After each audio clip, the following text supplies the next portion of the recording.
This is the Can Crushers Wrestling Podcast. The following contest is scheduled for one fall. Let's go nuts! It's Jimmy Nuts! Right out of the door! With your hosts, Mark Martinez. Because I'm the Mark and I'm awesome! The Guru. Today I'm going to break it down for all you simpleton sweat hogs listening out there in Can Crusher Nation. I don't mean to come out here week after week and toot my own horn, but toot, toot. And the English Professor. It is I, the English professor from the County of Kings, speaking the English of the Queen. Hey, this is former WWE superstar Duke, the Dumpster Drosy, and you are listening to the Can Crushers Podcast. And welcome back to another Can Crushers Wrestling Podcast. I am your host, Mark the Mark Martinez, joined from his humble home, abode, whatever you want to call it, is the English Professor. John, how are you doing this morning? Whew, a little rough. Yeah. Didn't sleep much. Yeah, a little rough.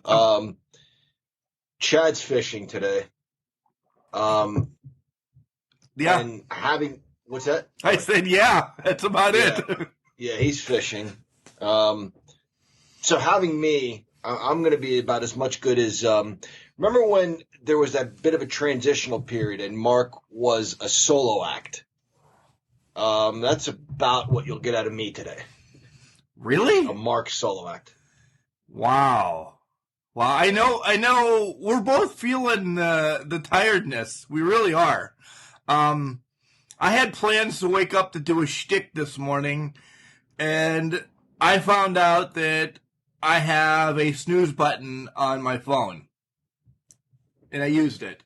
Now I knew I had one, but I don't know. Yesterday I slept until 10:30, and people were like, "Oh yeah, whatever." That's 5 extra hours of sleep for me. I didn't know what to do. It was crazy. But then we had an action-packed day of doing things, along with, as I was telling John, what time did I text you? 1, 2 o'clock yesterday? I could check. It was... You don't have to check, but saying, hey, I didn't watch wrestling at all this week. I have 9 hours to watch. And you're like, what the F are you doing? You better get to it. Yeah, that was early afternoon. Yeah.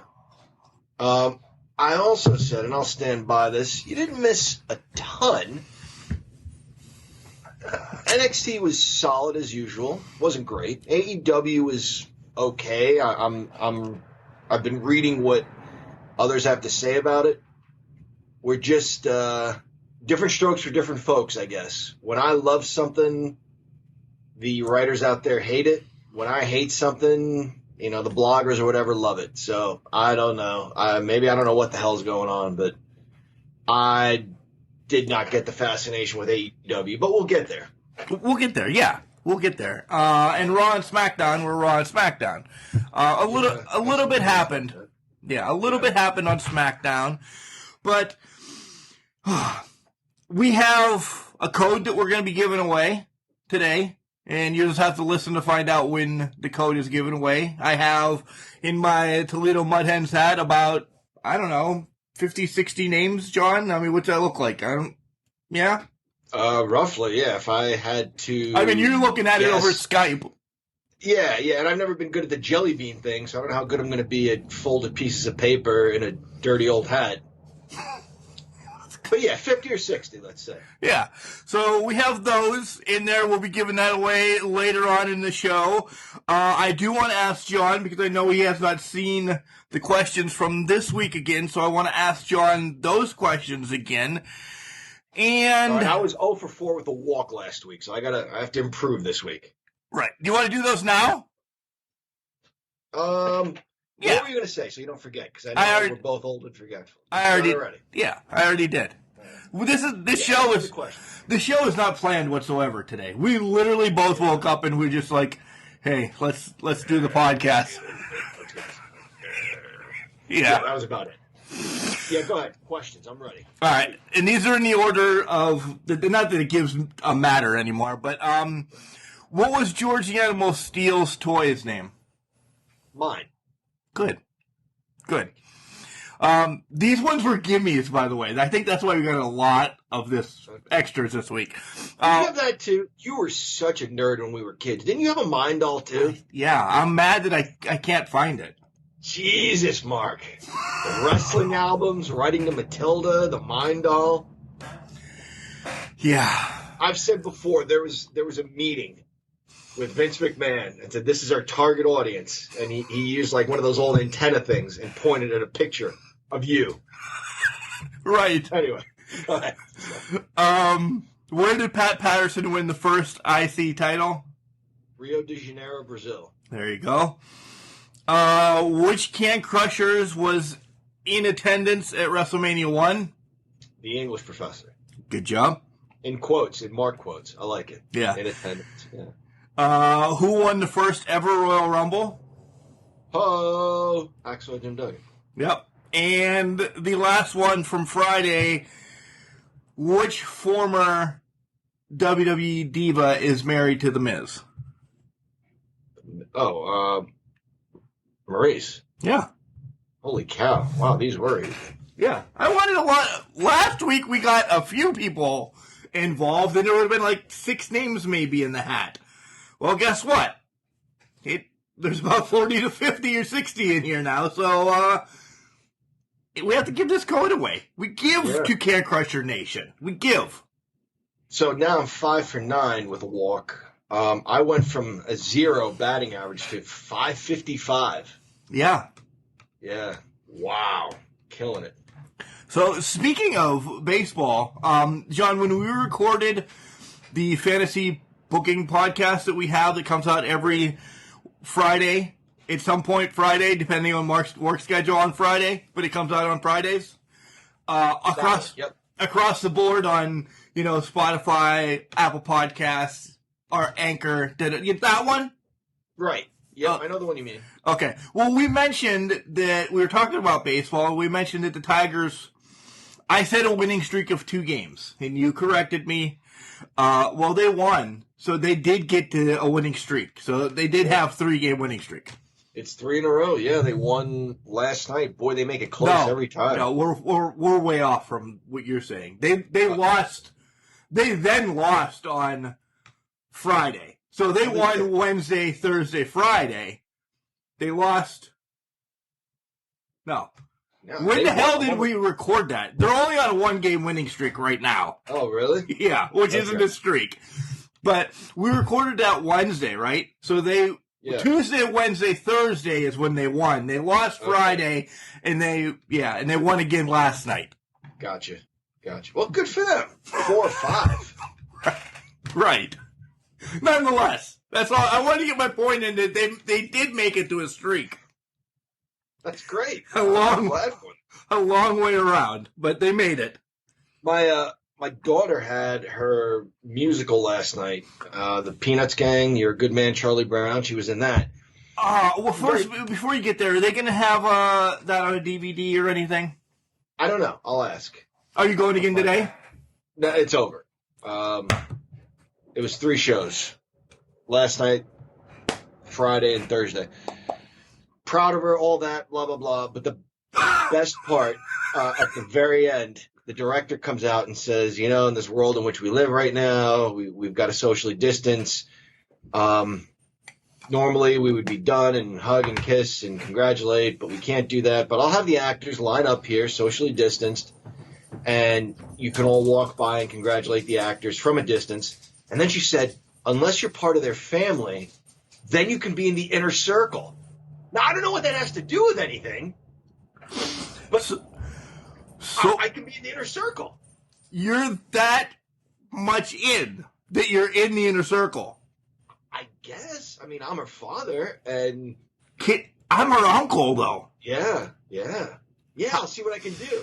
How far down the line does that, like, no disrespect to Kelly, but, I'm a blood uncle, with the air quotes. Kelly is not, so we can't bring her in, can we?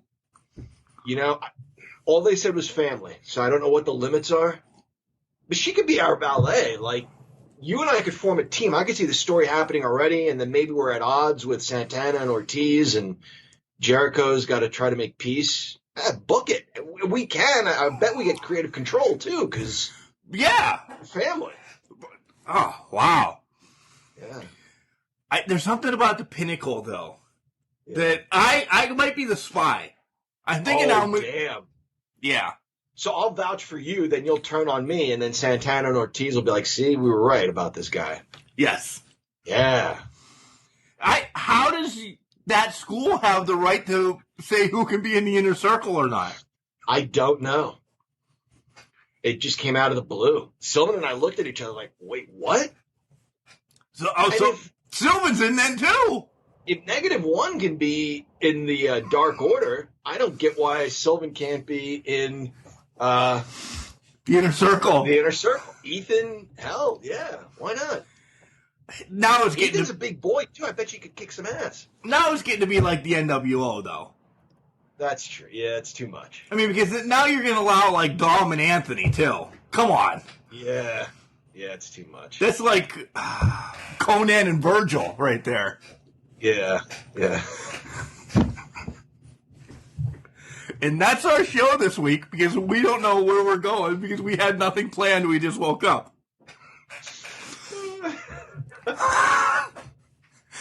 So, other than that, I have a big teaser about what I purchased recently, but what did you do this week other than, the Charlie Brown? Was it really, did they sing all the songs? I'm really pissed, one, you didn't tell me about this prior. I knew she was in a play, but I didn't know it was Charlie Brown. Who was she? Violet, which is an ensemble. She's a freshman. The seniors tend to get the leads. I'm not, she was great. She honestly poured her heart into the ensemble role. She made you want to watch her sing and dance. It was a lot of fun. The kids did a really nice job. Of course, they hit the dun, dun, dun, dun, dun, dun, dun, that number, the Charlie Brown theme song, I guess. Yeah.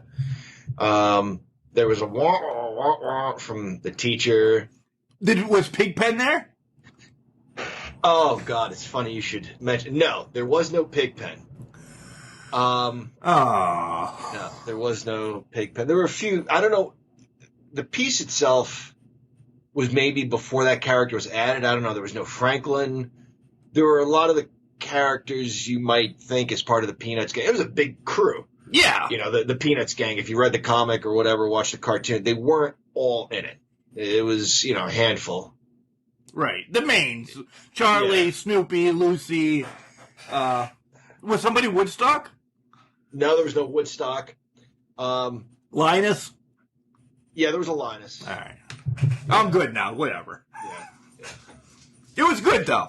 It was fun, yeah. The kids did a nice job. Yeah. And they didn't have the usual time they have. They only had like 5 weeks this year because they were determined if they were even going to do a show. And when they decided, it was 5 weeks ago, like this weekend, 6 weeks ago, and then a week of tech rehearsal. So they really had it. For those kids and going to school, and some of them even have jobs, put this thing together in a hurry. That's good. Yeah. Because sometimes when you put a play together in a hurry, you really don't get what you get out of it. Because we've been part of that as well. A couple of times, yeah. You don't want to talk about like Linstead or Josh Quattrone being on a gurney or anything like that? I think we've mentioned that here where we just, I don't know what we were doing. There was a health class behind the curtain, and a bunch of us were behind the curtain goofing off, and we were pulling kids in from the hallway, and we just kept adding pieces to this. It was supposed to be a hospital drama, and we just had Josh, go ahead. It was all during what class? Like we all were in separate classes. We just decided we're going to skip and go to the stage and make a hospital drama. And then, we pulled some of the, we were seniors. There were some 10th grade girls walking by, and we pulled them in and said, do you want to be nurses in this hospital drama? because they couldn't be doctors. This was the 90s, guys. We were all still very sexist. Mark and I were the doctors. The girls could be the nurses. Right. But we found a thing of saran wrap. I don't know why the hell it was back there. And we just... Why was there a gurney there? I don't know. That's what made us want to do a hospital drama. Right. Yeah. Anyway. And then he went flying out of the curtain. Yeah, into the health class that was going on. Yeah. Or the CPR class. Yeah. Whatever Coach Gerber, the wrestling coach, was teaching at that time. Coach Gerber is such a good man. And then we'll move on. Speaking of wrestling, Coach Gerber was a fantastic coach. Ridgeway Wrestling, little town, rinky-dink Ridgeway. Their wrestling team was known, Mark, easily across the state, across the region for sure. Yeah. They were incredible. And he was he's still with us. He's a good man. I just haven't seen him in years. He's a very good man. And I speak in the past tense because he just didn't deserve our shit. He didn't deserve it. The guy had more patience with us than we deserved. Well, it comes from his son that graduated with us, Eric Gerber. One other quick thing. By the way, shout out to Kurt Gerber and his family. They actually listen to the show. Hank, Kurt's son, is a huge wrestling fan. Oh, nice. And they listen, yeah. Nice. The Gerbers are all good people, really, and it starts at the top. Except Eric.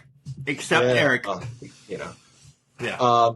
Coach Gerber had a few kids. I guess most of them turned out okay. Eric, what can you do? They can't all be great. No, Eric graduated with us. He's a good dude. We're just playing.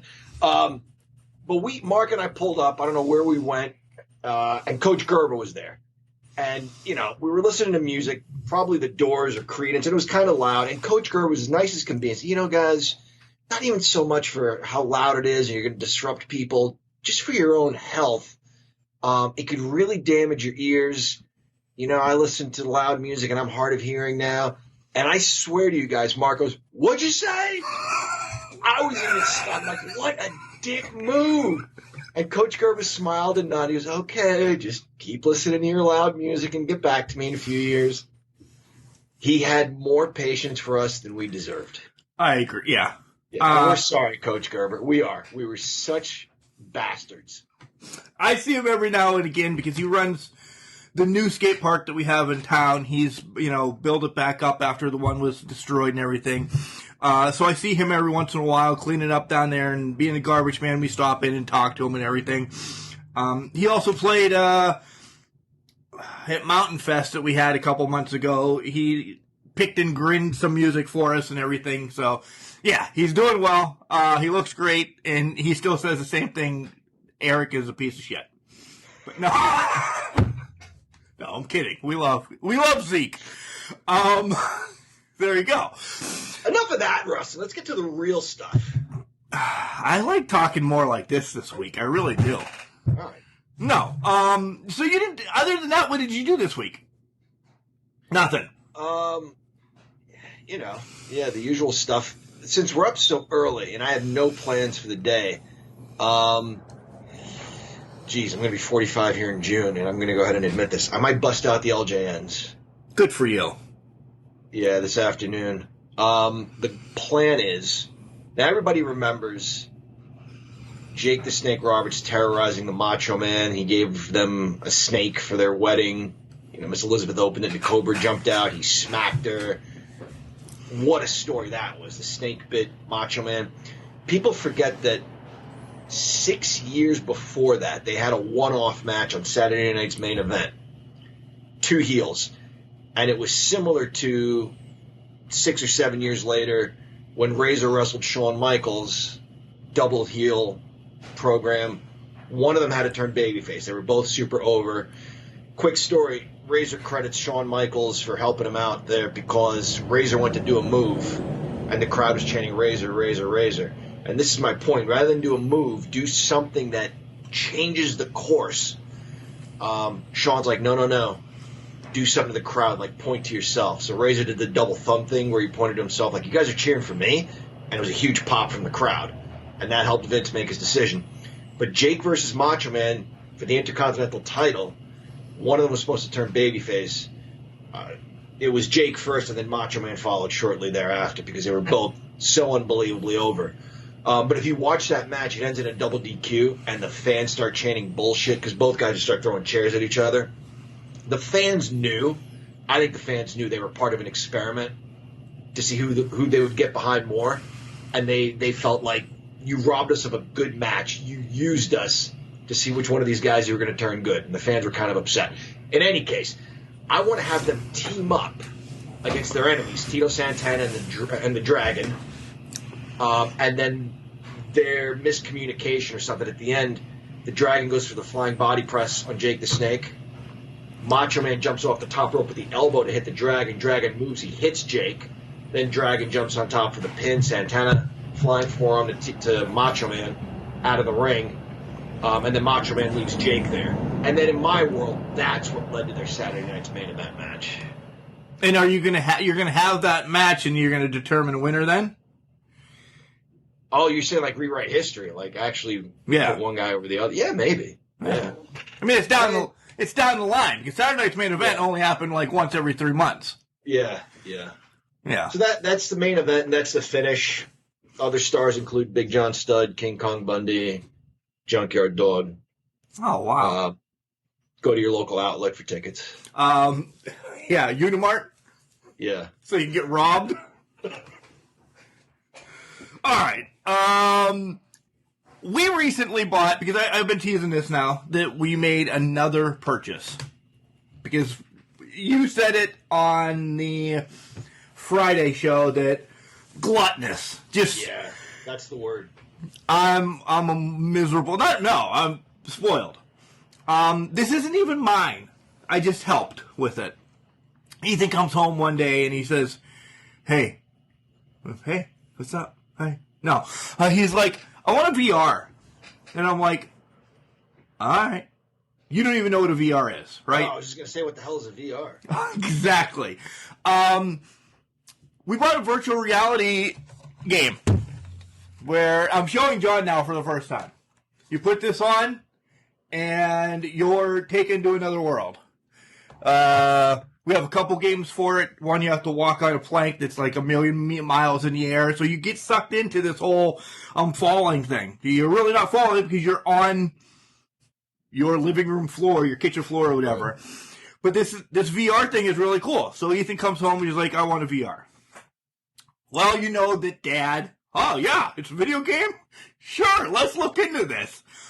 There's some for like $15,000. I'm like, no, I am a little bit responsible at that point. We found one for $4. I did some reviews on it, this, that, and the other thing. We've been playing it. This thing's awesome. I've only got to play it like 3 or 4 times because it's Ethan's. He had the money. We helped him out.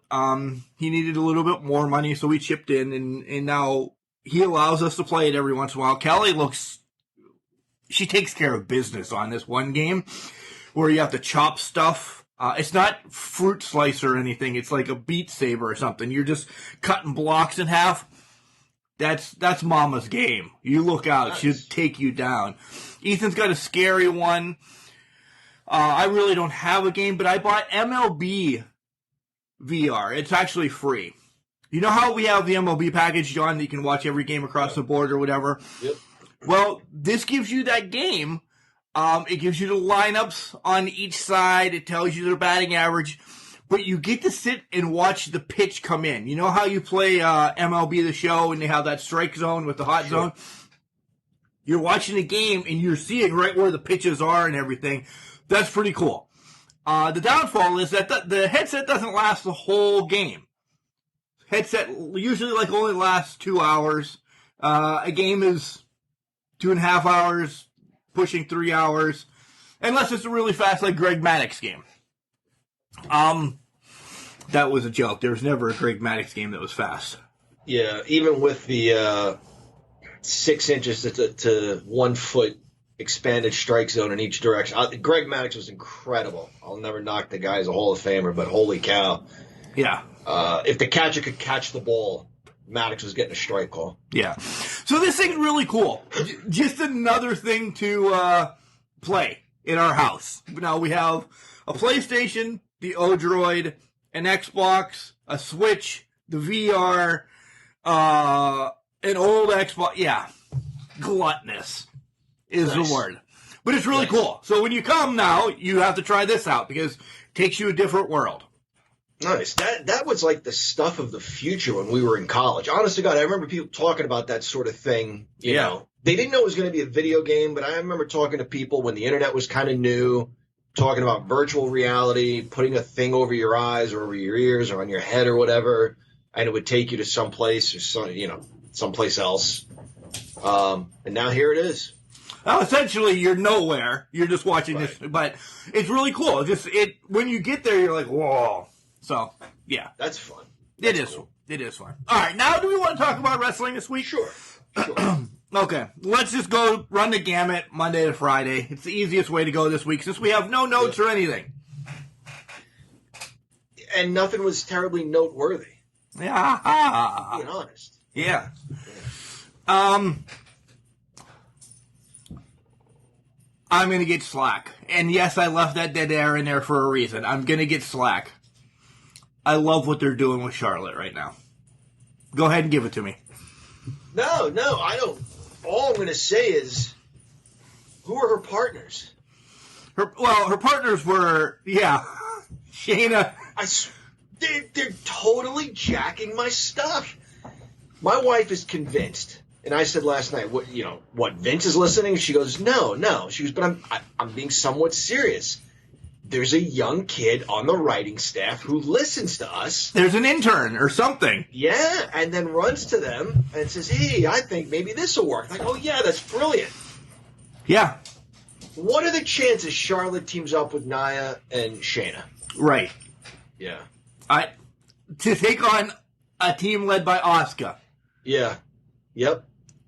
Which I've been doing. Yeah. Yeah. Her partners, I get that. They're I won't even call it a feud or a program because that's just an insult to wrestling feuds. They're doing something with Nia and Shayna, but Mandy Rose, and whom I respect, and Dana Brooke, whom I don't, teaming up with Asuka. Asuka's brilliant. She's brilliant. And that secondary story there is just two women running from their opponents. They laugh at when one of them trips or slips, or it's dumb, you know? Al Snow said you tune in for the fights. I don't care if the story is that guy banged the other guy's girlfriend. You tune in for the fights. At some point that leads to a fight. This has just led to running away. It has. I don't think this match was set up really for Charlotte yet. At this point, she just got thrown in.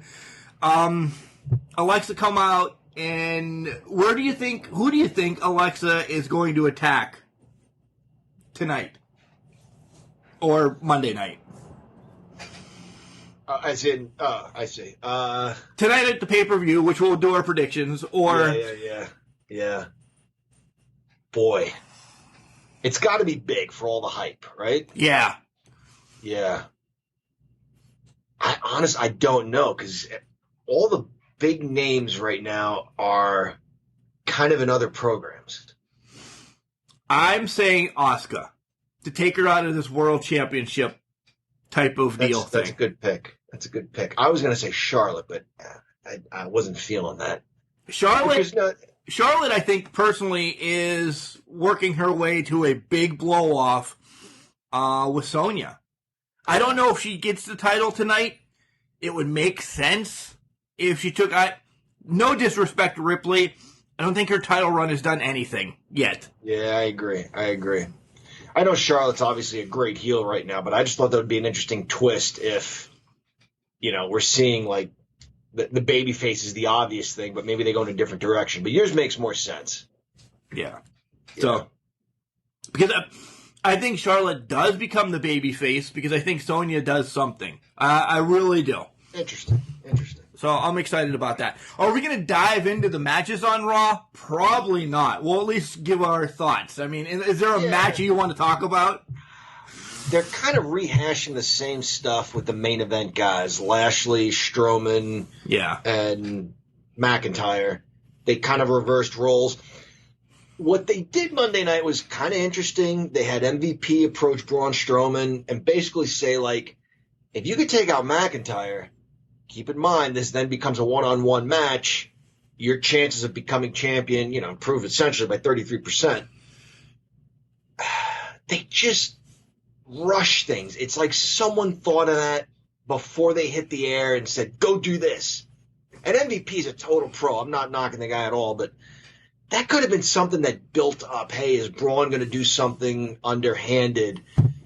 How long, and I know it was for SummerSlam, which is a huge pay-per-view, and they didn't have as many shows back in the day, but how long did Ric Flair tease that either Ultimate Warrior or the Macho Man was paying Mr. Perfect for his services, whatever those services might be? I don't know, but...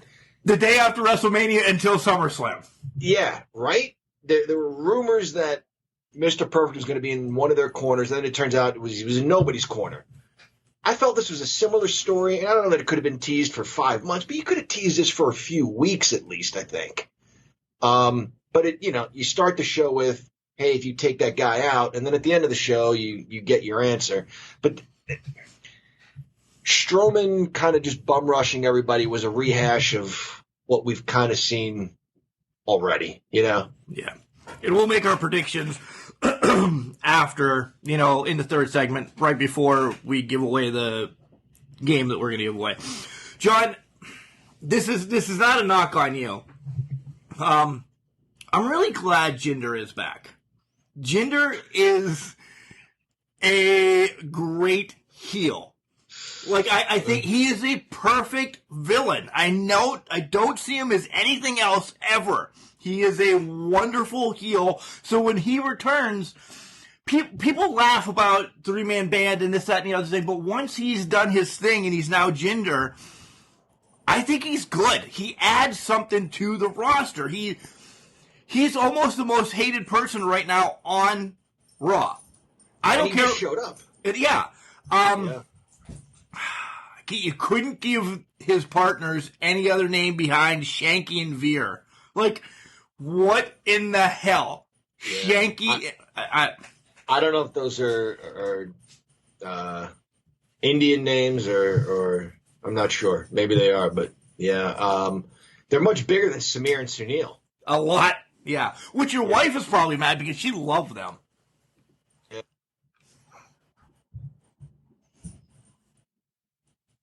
Nothing?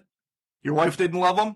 Wait, what? You froze. I said your wife loved the Bollywood boys or whatever the hell they were called, the Singh brothers.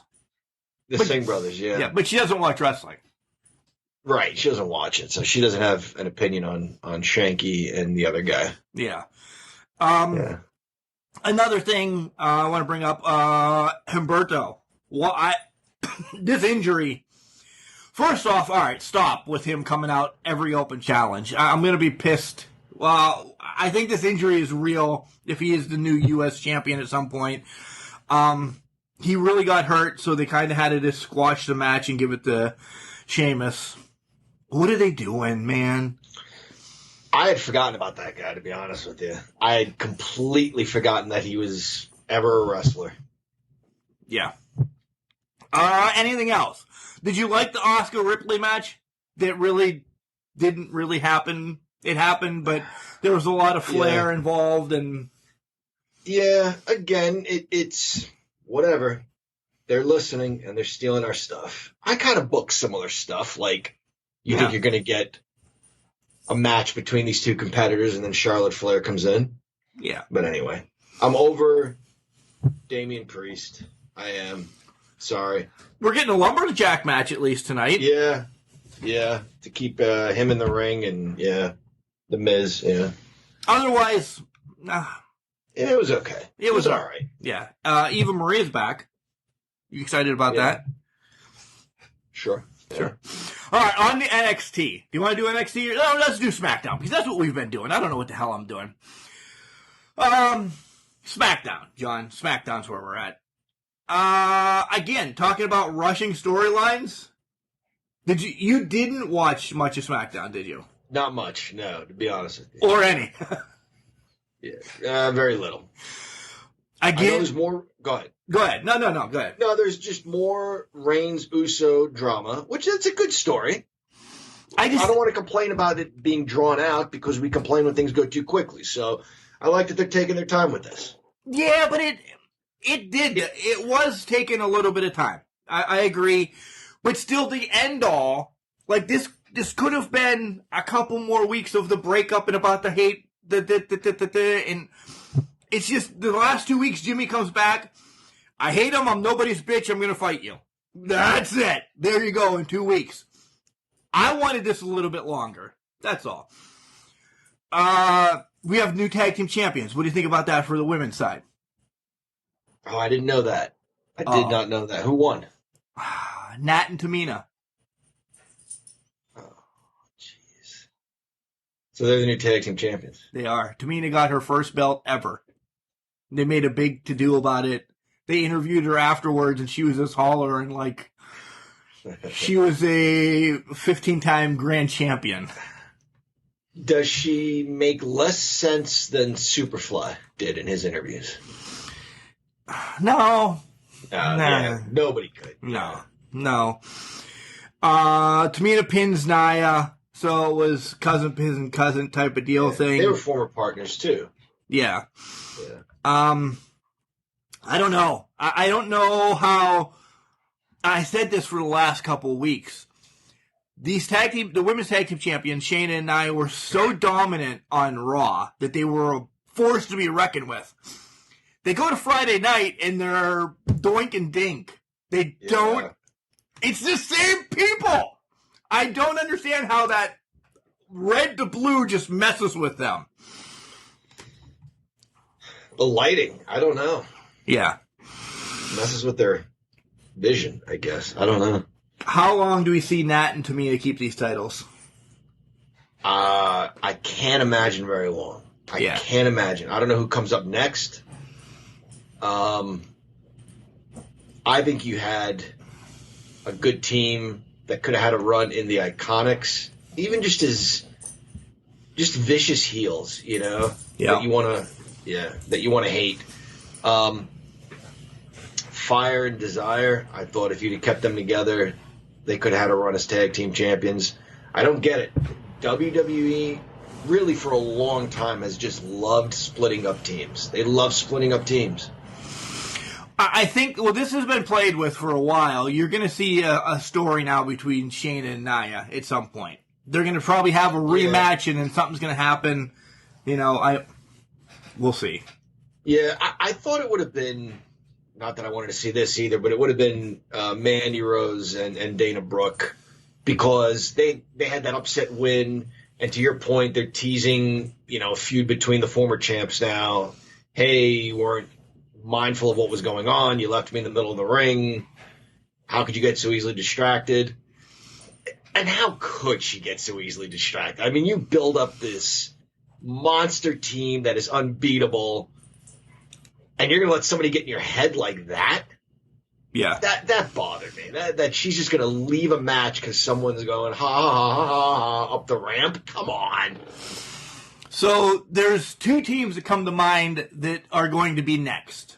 Because I don't see Shayna and Nia getting the titles back. Something happens. Yeah. So you have Dana and Mandy. Okay, that's one tag team. Or you have Lana and Naomi. Name another women's tag team. The Riot Squad, oh yeah, they're forgotten about. They're a legit tag team. Everybody else is just thrown together. This is why NXT did not need its own women's tag team championship. There are better tag teams, women's tag teams in NXT. The Robert Stone brand I like better than... Yeah, they're just used to put other women over, and they're a better team. But then Raw and SmackDown combined. There are better teams on NXT. And I was just about to say you could have Shotzi and Ember Moon, but they're obviously in NXT, so that's not a thing anymore. The champions don't travel to that brand, which is unfortunate because I thought that was a cool idea. Gave you more options for challengers. The main brands just don't have the teams, in my opinion. They don't have the teams. No, I agree. A couple things I want to talk about then. Cruz has a presentation that ends up that Sammy, KO, Big E, they all come out. There's going to be a Fatal 4-Way next week for the IC Championship. Why not have that on the pay-per-view? Why not? Agreed. Zig, Dolph Ziggler faces against Rey Mysterio. I think your next men's tag team champions are going to be Rey Mysterio and his son. Have we ever had a father-son tag team champion? Not in WWE. I can tell you that for sure. Larry the Axe and Kurt come to mind. I don't know if they were ever AEW. Kurt was champs with Scott Hall. Right. I don't know if he ever won anything with his dad. The Ganyas? Maybe. Yeah, I don't know. For all the times Fritz came out of retirement, it was mostly for singles matches. I don't think he ever held anything with the Funks. I don't know. Did Dory and Dory ever hold a tag team title together? I honestly don't know if there's ever been a father-son tag team championship. Well, I think you're going to see it first in the WWE. Yeah. With Ray and Dominic. Yeah, that would be good for Dom. He is a talented kid. He really is. And whom better to learn from than his father? If you put them together as a team, you know, he can work out some kinks. I like him better than Humberto Carrillo. Just whatever that's worth. Right. We're going to get a little bit of a program with Shinsuke and Corbin, as Corbin gets the win, but then Shinsuke hits him with the Kinshe after the match, and then puts his crown on, or whatever the hell it's called. I can never say it right. Yeah. Kinshe is perfect.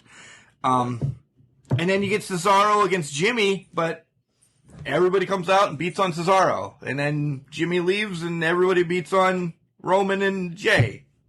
That Roman and Uso story, while I've said just a few minutes ago, I don't mind it taking its time, it better have some kind of payoff. It really better just be incredible how this story ends, because it's been going for a while, and to your point, at times it's just the same thing, you know? Which the same thing could be okay, but it better be amazing when it's done. I agree. All right, that's the WWE main brand, John. Yeah. You said. Yes, it is. I mean, we wrapped up in 20 minutes, and we talked more about us in 25 minutes. What we love talking about, though, is collar and elbow. Hats, hoodies, tees, vests, eye patches, negligee. No, not negligee yet. Wow. Right? That would be... Yeah. I mean, we'd think about it. Head? Yeah. Head. Oh, yeah. That's where this is going. They have everything that a wrestling fan needs. The apparel is 100% comfortable. We love it. Do you have one on right now? I have my basic black collar and elbow shirt. You know what I had on yesterday was my Blue World Order shirt. That doesn't get a lot of love. I put that on yesterday, and that's a great shirt. It really is. I'm debating, we're going out to eat again today. I'm debating if I'm going to wear it's like Southern Championship Wrestling one. It's I was going to say San Diego Padre, but the Los Angeles Chargers powder blue, and they have the guy holding the belt up on it. Yeah. I think I'm going to wear that today. So right now I just have my basic gray on. You know, that ends up being like a pajama top or something for me. A lounging one. But we have a discount code, John, right? Before we describe what we're wearing out to eat today. Yeah. The promo code is Can Crushers. Capital C in Can, capital C in Crushers. Spell it all as one word. When you use that promo code, you save 10% off your order. Which is essentially shipping and parking, which none of us here on Can Crushers like to pay. Yeah, exactly. Here comes Al Snow. When we come back, we'll talk about Tuesday and Wednesday wrestling this week, and, I don't know, probably talk about what coffee we're drinking or whatever. We'll be back. Wrestling. A love and a passion we all share. I've started a wrestling brand. The wrestling brand. A brand founded on the aspects of wrestling. Two entities working together to create a product that connect emotionally for people everywhere. Collar and Elbow is the brand. Passion and love for wrestling is the drive. I am Al Snow, and this is Collar and Elbow, the wrestling brand.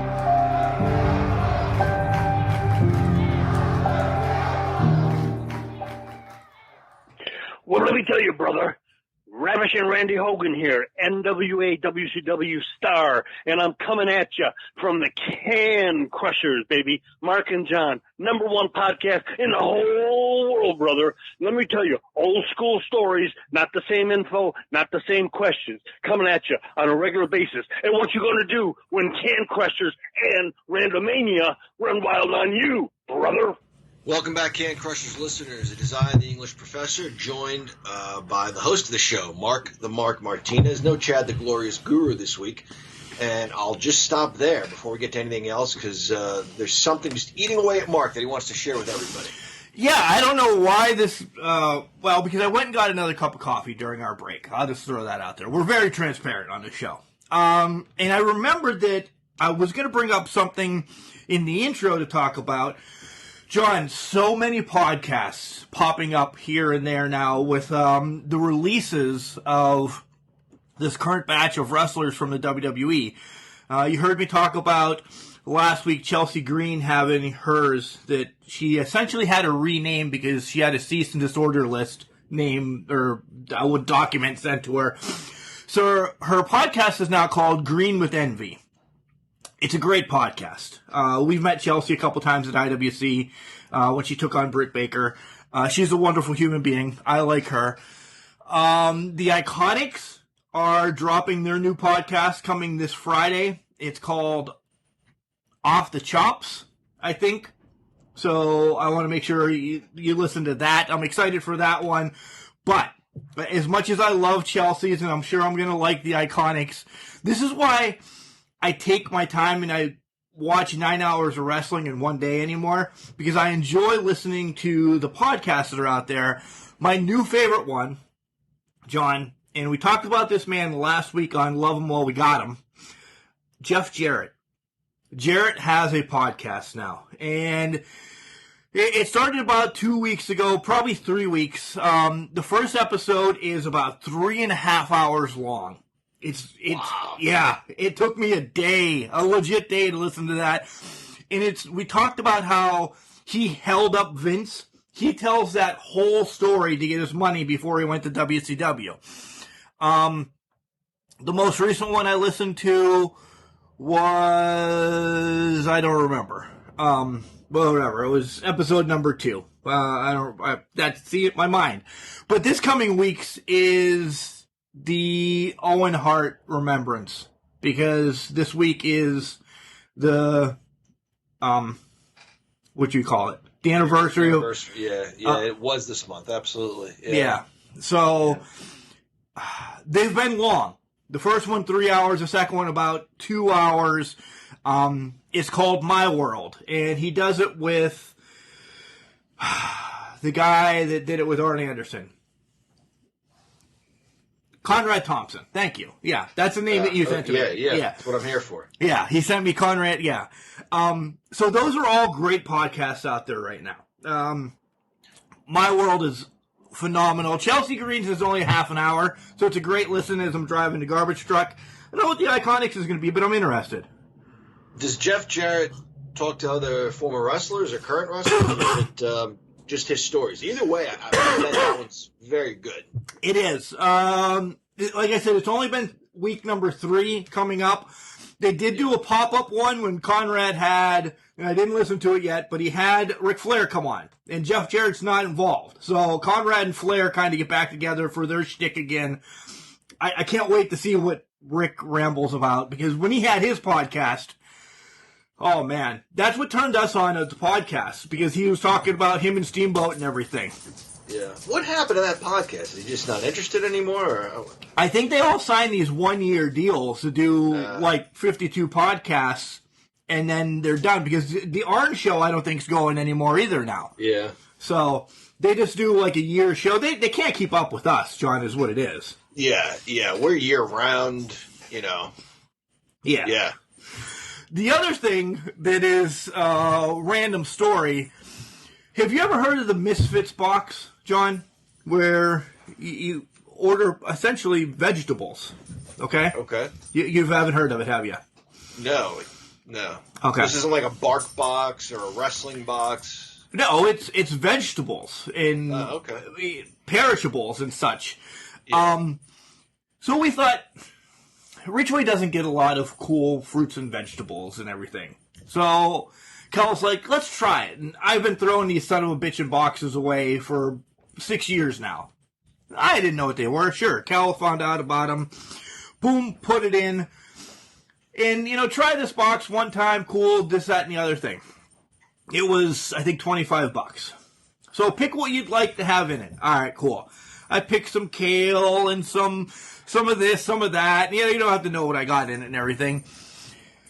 This son of a bitch came Thursday, okay? There's 35 pounds of produce in this box. Holy cow. This thing weighed like there was a dead body in it. I'm dragging it in. I'm like, what is in this? About 10 pounds of, and nothing is like cellophane or anything. It's thrown in a box with like a bag of dry ice, which I'm fine with. I'm fine with that. There's about 10 pounds of little potatoes in there. Nice boiling sized potatoes. Mm-hmm. Apples the size of me and you's head. They're huge. A lot of kale, a lot of green leaf vegetable, ton of oranges. We got a loaf of bread, some peaches, some mango. This thing is worth it. It's just a struggle to get into your house. I felt bad for, I don't know if it came UPS or the mailman had to bring it. I would imagine UPS. But if Mike Keller, one of our friends, has to bring this because he's our mailman, good Lord, he's going to hate me if we continue to do this box because it was after work. I just drugged this thing in and I'm like, what is in this? Cement? It's been unbelievable. I'm eating kale just like. Yeah. Well, that's good. Yeah.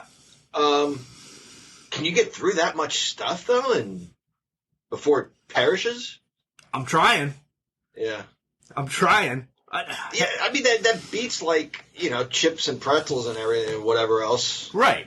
Yeah. Some pears were also thrown in. We're trying. We really are. I mean, yeah. We'll see. We're gonna do this one, see how it goes, and see if we want to do it. I have eaten all the kale since Thursday. I mean, 2 big bundles of kale and it's gone. So yeah, that's great. That's great. Yeah, you get hungry and you think to yourself, well, I have all these fruits and vegetables. If I'm going to eat anything, I better eat this stuff before it goes bad. Right. Fruits and vegetables are good for you. Yeah. And potatoes last a little bit longer, so yeah. I guess you can pick it every other week or once a month. I don't know what we picked, so we'll find out. If it's every other week, I'll probably be screwed. I don't know. Yeah. Nice. That's awesome. You just gave me a dumb look. You're like, I don't care about your fruits and vegetables issue. Yeah, that's great. Fruits and vegetables are great. NXT. You loved it. NXT was good. John, you know how in the first segment you talked about Savage and Snake being a trial? Right. I think the Theory and Cross match was also a trial. I think Theory could lead the NXT. He's got the talent. He absolutely does. I love his work.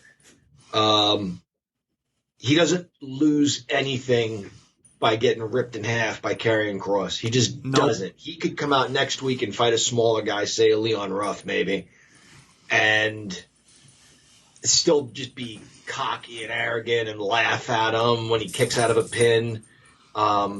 His selling in this was great. It was old school bad guy selling. Like, you get the power slam and you sit up for a second and your eyes roll back and you fall back down. He's excellent. Austin Theory is fantastic. He is. Really is. I know he's not the leader of this group. Gargano's been around longer. Again, it's a comparative business. I think he's more talented than Johnny Gargano. Wow. Yeah. Better wrestler than Johnny Wrestling. Wow. And his name's Johnny, and he has an Italian last name, and I'm still going to pick Austin Theory. Is it because of the height? Yeah, I always like the bigger wrestlers, so that's why. Yeah. But I love this match. I really did. Like, everything you just said. And then Finn comes out at the end. We knew we were going to get another Finn Cross match at some point, so this is going to happen again. Yeah. No complaints from me. That'll be a great match, as you would expect it to be between those two. Yeah. And we also find out now Gargano's got to defend his title against Bronson big Reed. Australian guy. Bronson Reed. Yeah. And he storms into the back and demands respect, and that was funny. Regal is great. Regal, like, yeah, okay, I respect you. Guess what? You have to defend your title. Regal was very angry during this whole show this week. He was very upset about something. Everything, more or less. I think, fast forwarding to next week, I think this is where you see Reed get his title. Because he's been running after this for a while. Yeah. I think so. Yeah, probably. I said at the beginning I wasn't a huge fan, but he's grown on me. Yeah. I wasn't a huge Reed fan when, about 6 months ago, he was on every show. Yeah. So, we'll see. A match I'm sure you loved, MSK against Breezango. I did love it. I love good tag team wrestling. Yeah, that's what this was. I'm just bummed. Of course I didn't expect MSK to lose, but it's clear what Breezango's role is right now. I think those guys are so talented. I think they're funny, charismatic. I think they deserve something a little more. At some point, it has to be their turn. Or did they have it already? 2 weeks as champions? I don't know. I don't think so. I don't think they've had it yet. I think they deserve something more. Their time in WWE, the main brands anyway. I've always said, and you've agreed, we'll take the silliness and the skits and everything if you show us something athletically. I said it earlier. Al Snow said we tune in for fights. But those vignettes were just so stupid. Those guys made the most of them. They were funny. I'm not going to complain about them. They just never led to anything. They never showed us what they can do in the ring. Now they're in NXT showing us what they can do, but they're not getting the wins, you know? Yeah. MSK is awesome, too. I'm big fans of Breezango, but MSK is a very good team. I like the little indie spot that was in this match. Yes. Thank you. You know what I'm talking about? Yep. Where the referee gets involved. Yeah. That was dropping down, then leapfrogging. Yeah. That was a clear indie spot. I see CJ Sensation doing that. He is exactly who came to mind. And then Sylvan even noticed, he goes, the referee's doing the Brock Lesnar. Did you notice that after he got out of the way? Yeah. He started to do the jump back and forth thing? Yeah. Yeah. Nice indie spot there. The next little segment, I'm joking, but I'm not. Probably favorite part of NXT, where Pete Dunne challenges anybody, and your homeboy comes out, Leon Ruff, and gets decimated. Yeah, boy, Leon, I appreciate the heart, buddy, but Pete Dunne is not someone you want to challenge at this point in his career. Pete Dunne's determined. He's angry. And was it a week or two ago, he put everybody on notice. Cross, Gargano, Escobar. If you have a championship, he's coming for you. Yeah. He just, I loved it. That Ruff got beat up. Logano has a little promo saying that, Santos is going to win his title back. Do you want to talk about that? Any words that you like? It was just a little promo. Yeah, no, nothing stood out. Had anything really stood out, I'd have brought it to Spanish class this week. Nothing, no. Great match between my cousin Mercedes Martinez and Raquel Gonzalez. I loved this match. Like, it's on my, match of the year docket right now. I liked it a lot. I wouldn't go that far as match of the year. I know when we did the fantasy booking show, and I booked this in a 6-woman tag team match, which again, I started this feud that NXT is running with now. I I said when these two women get in there, I want to see a power slam, a backbreaker of some kind. I don't care if it's across the knee, over the shoulder for the submission. And I want to see the Dino Bravo side suplex. I got 2 out of 3 of those things. This is going to sound so stupid and petty, but would have put it over for me is if somebody's coming off the ropes, duck an elbow or a clothesline, they come back the other way, pick them up, boom, Dino Bravo side suplex. I want to see big wrestler moves. Very, very good match. Thoroughly enjoyed it. I was thinking about Raquel Gonzalez when she came out with Dakota Kai a week or two ago. For years, in the 40 years or so we've watched wrestling, everybody flexes their arms. Everybody. The only difference maybe that comes to mind is Tony Atlas, because he was a bodybuilder and he would do like the bodybuilding poses. I loved Gonzalez flexing her shoulders of all things. Like, who does that? That was such a badass move. Like, I'm so ripped. Yeah, the arms, the legs, it's all that. I'll show you my shoulders. Right. And like she flexed her shoulder blades. That was brilliant. I'd like to see her do more of that. Like, you know, that attitude. I'm in just such phenomenal shape. You could only wish. I'll flex my thigh or something. Whatever. You know what I mean? With such a decisive win now for Raquel over Mercedes, do you think that's done? And do you think we see at some point, you know, Dakota's coming? Yeah, that's unfortunate. Again, I hate when they split up teams I like. Because, yeah, Shawn Michaels and Diesel obviously didn't stay together forever. That was a point of contention between them, was the Intercontinental title. So Dakota and Raquel don't stay together. But to answer your other question, no. I want to see these women mix it up again. Yeah, I do too. I want to see Mercedes, especially since they were teasing both of them kind of working as heels. I want to see Mercedes come back again somehow.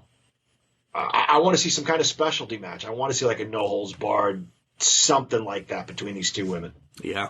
You guys heard me the last couple of weeks saying I wouldn't mind if the title switched back and forth between these two maybe once or twice. I think Mercedes she deserves that NXT title one time.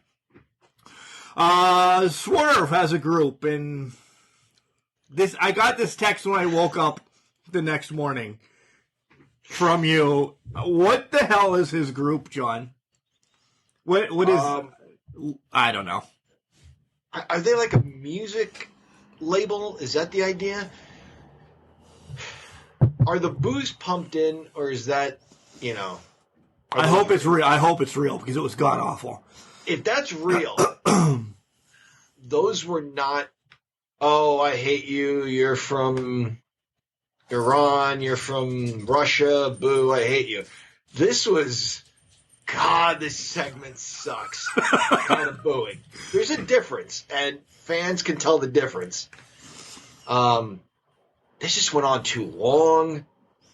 I don't know. Nobody had much to say. They tried to rhyme, but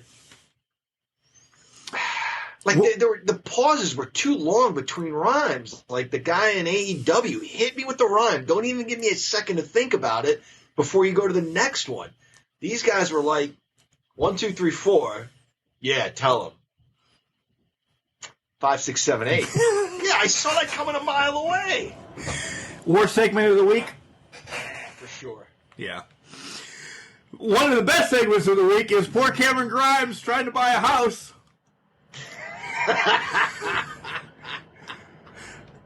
Now, I want to say $1 Million Man getting a little gluttonous himself. Yeah. He goes from, $8 million to $20 million bidding on his house. Why are you jumping $12 million? I mean, I know you have it, but that's just frivolous with your money now. Maybe Grimes only has 10. Go to 11. Yeah, he's got it, you know. And he bought a club the week before, just to hang out in it, just to maybe, spend a couple hours, have some dinner. Yeah. Bought the whole damn club. Do you want to see a Grimes $1 Million Man match, or what are we going to get out of this? There's got to be a payoff. There does have to be a payoff. And in fairness, we talk about Reigns and the Usos. There better be a payoff as much as we're enjoying seeing it. There better be no pun intended, there better be a payoff here. between these two, but I don't know what it could be. At least over on SmackDown, you have a potential match. I don't think Ted DiBiase's in shape to – nothing against the guy, but his best days are – his athletic days are behind him, I should say. I can't imagine he gets in the ring. No idea. I don't know. Excuse me. I don't know where this goes. Yeah, I don't either. But I'm intrigued. I really am intrigued. I am too. You get Oney Lorcan against Kyle O'Reilly. Yeah. It was – we see our buddy Bobby Fish return. Yeah, that was pretty cool.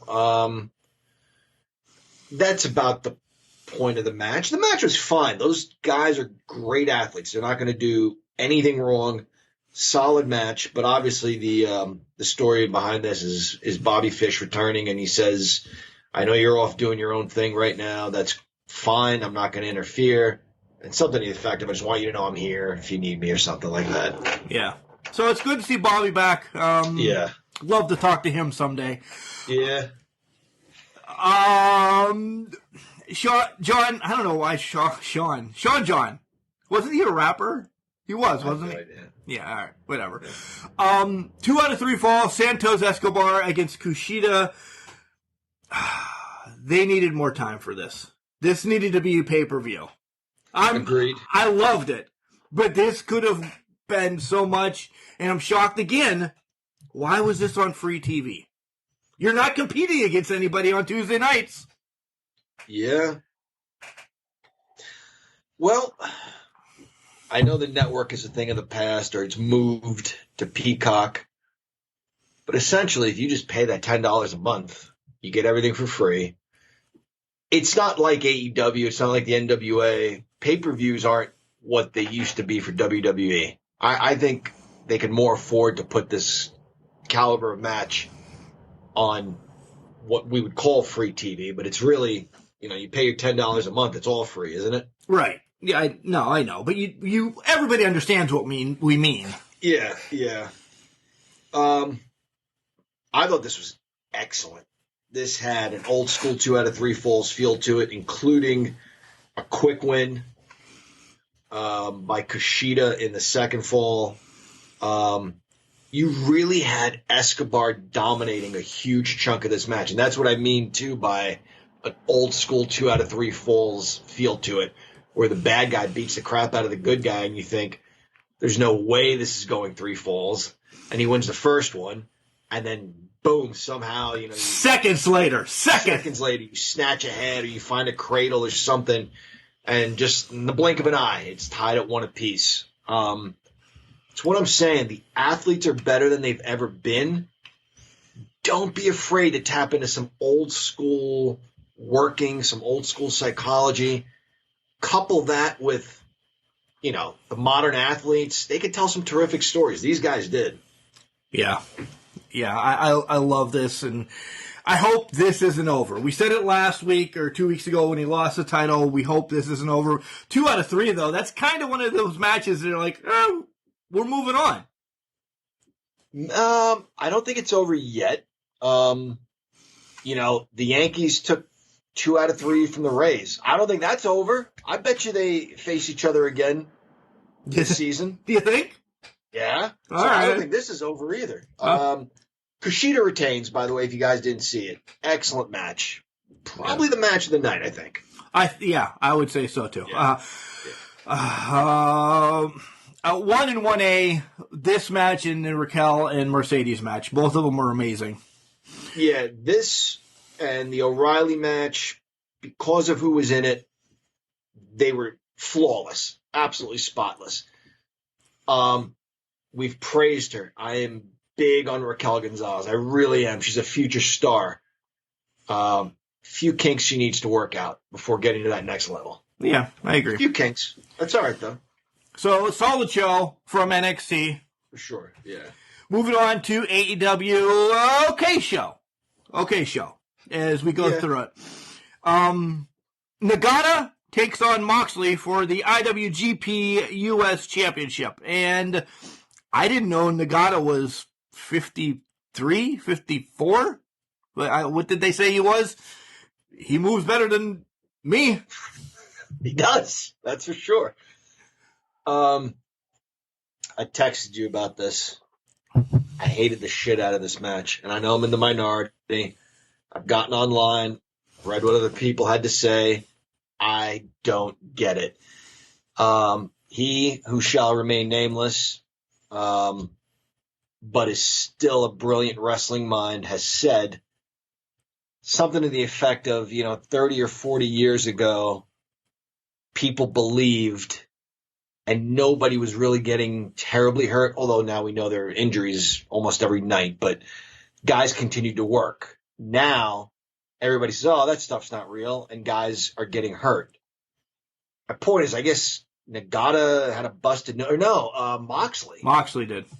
Busted his nose, like bleeding out of the side. And yet, to me, those strikes kind of looked like shit. I mean, it doesn't take much. One sharp elbow is going to bust your nose. I didn't think those strikes looked good. I am a total mark for this guy. I know that. Wembley Stadium, Bret Hart hauls off and kicks the British Bulldog in the eye. And Bret Hart has said, shouldn't his eye be swelling? Obviously, I didn't really hit him, but it's about making it look like I hit him. And Bulldog selling, like, you thought he kicked the guy square in the eye.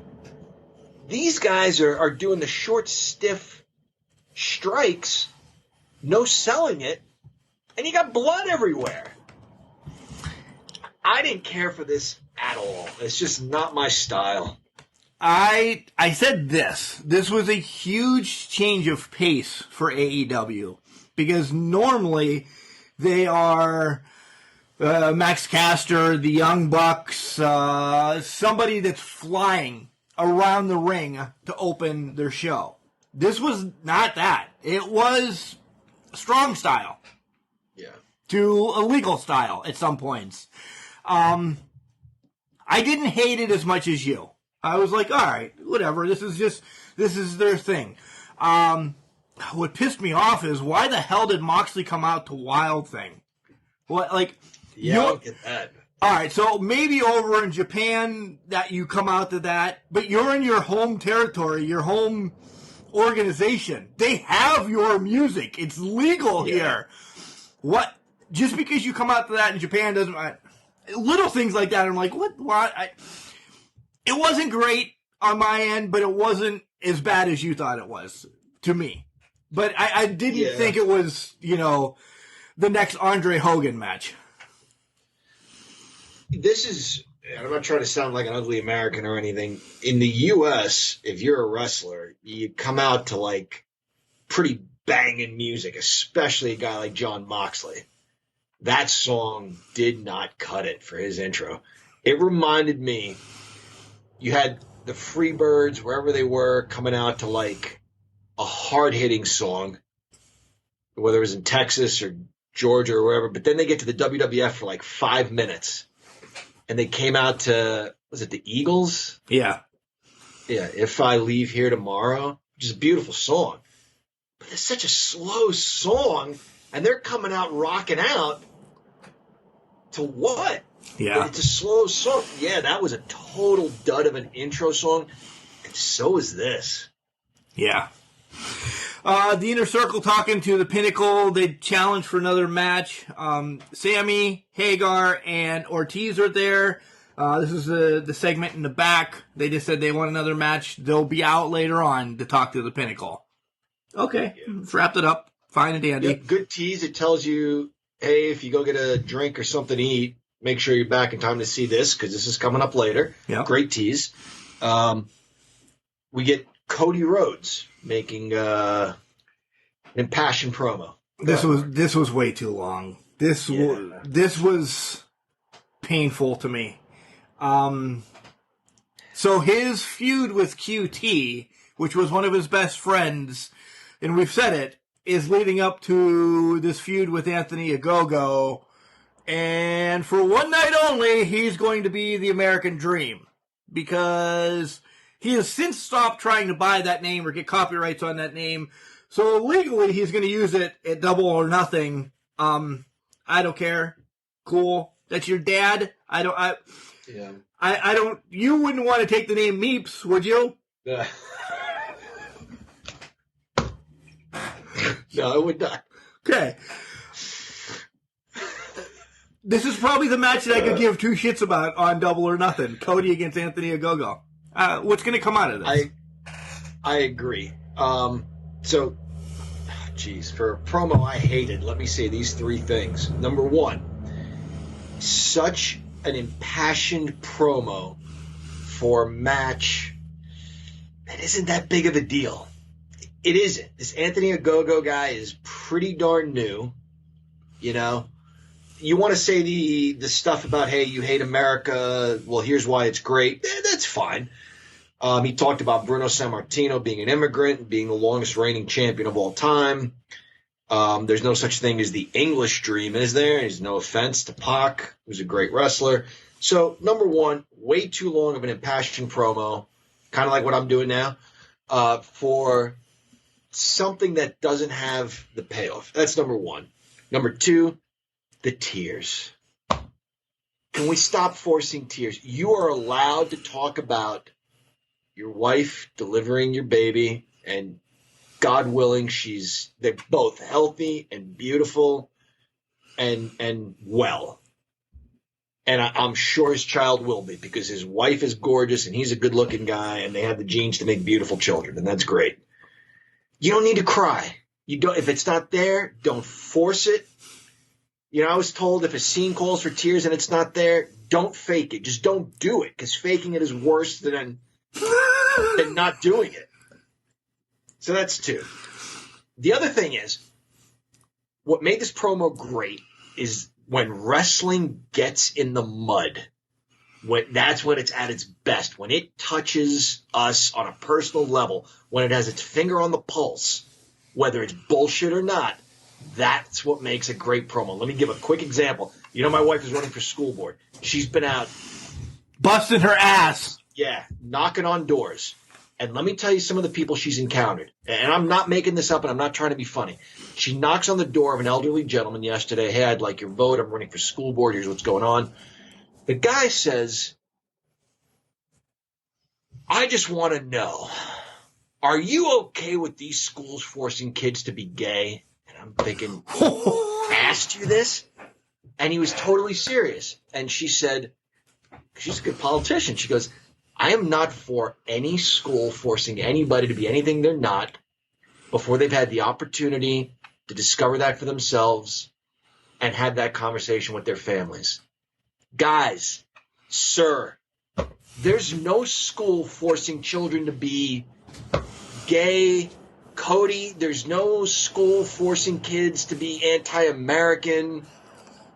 Stop it. Everybody relax. However, whether Cody believes this or not, he used what's hot right now, you know, a trigger issue for a great promo that got the crowd riled up. So in that regard, kudos to him. It's okay to be American. It's okay to be proud to be American. Nobody said it wasn't.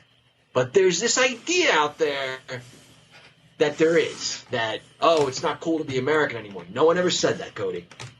But you want to use that for your promo, it's great stuff because it got the crowd riled up. So you were on the fence on this then. You liked it, but you didn't. Yeah, I thought had he just stuck to that, cut the tears, cut it a little short because it's not that huge of a match, it would have been a great promo. All right. So it moves up the card for you. You're excited to see it. No.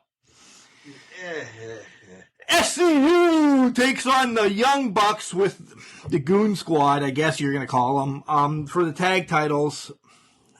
John, I didn't mind this match. I didn't. Yep. I didn't mind this match. The Young Bucks kind of simmered it down a little bit.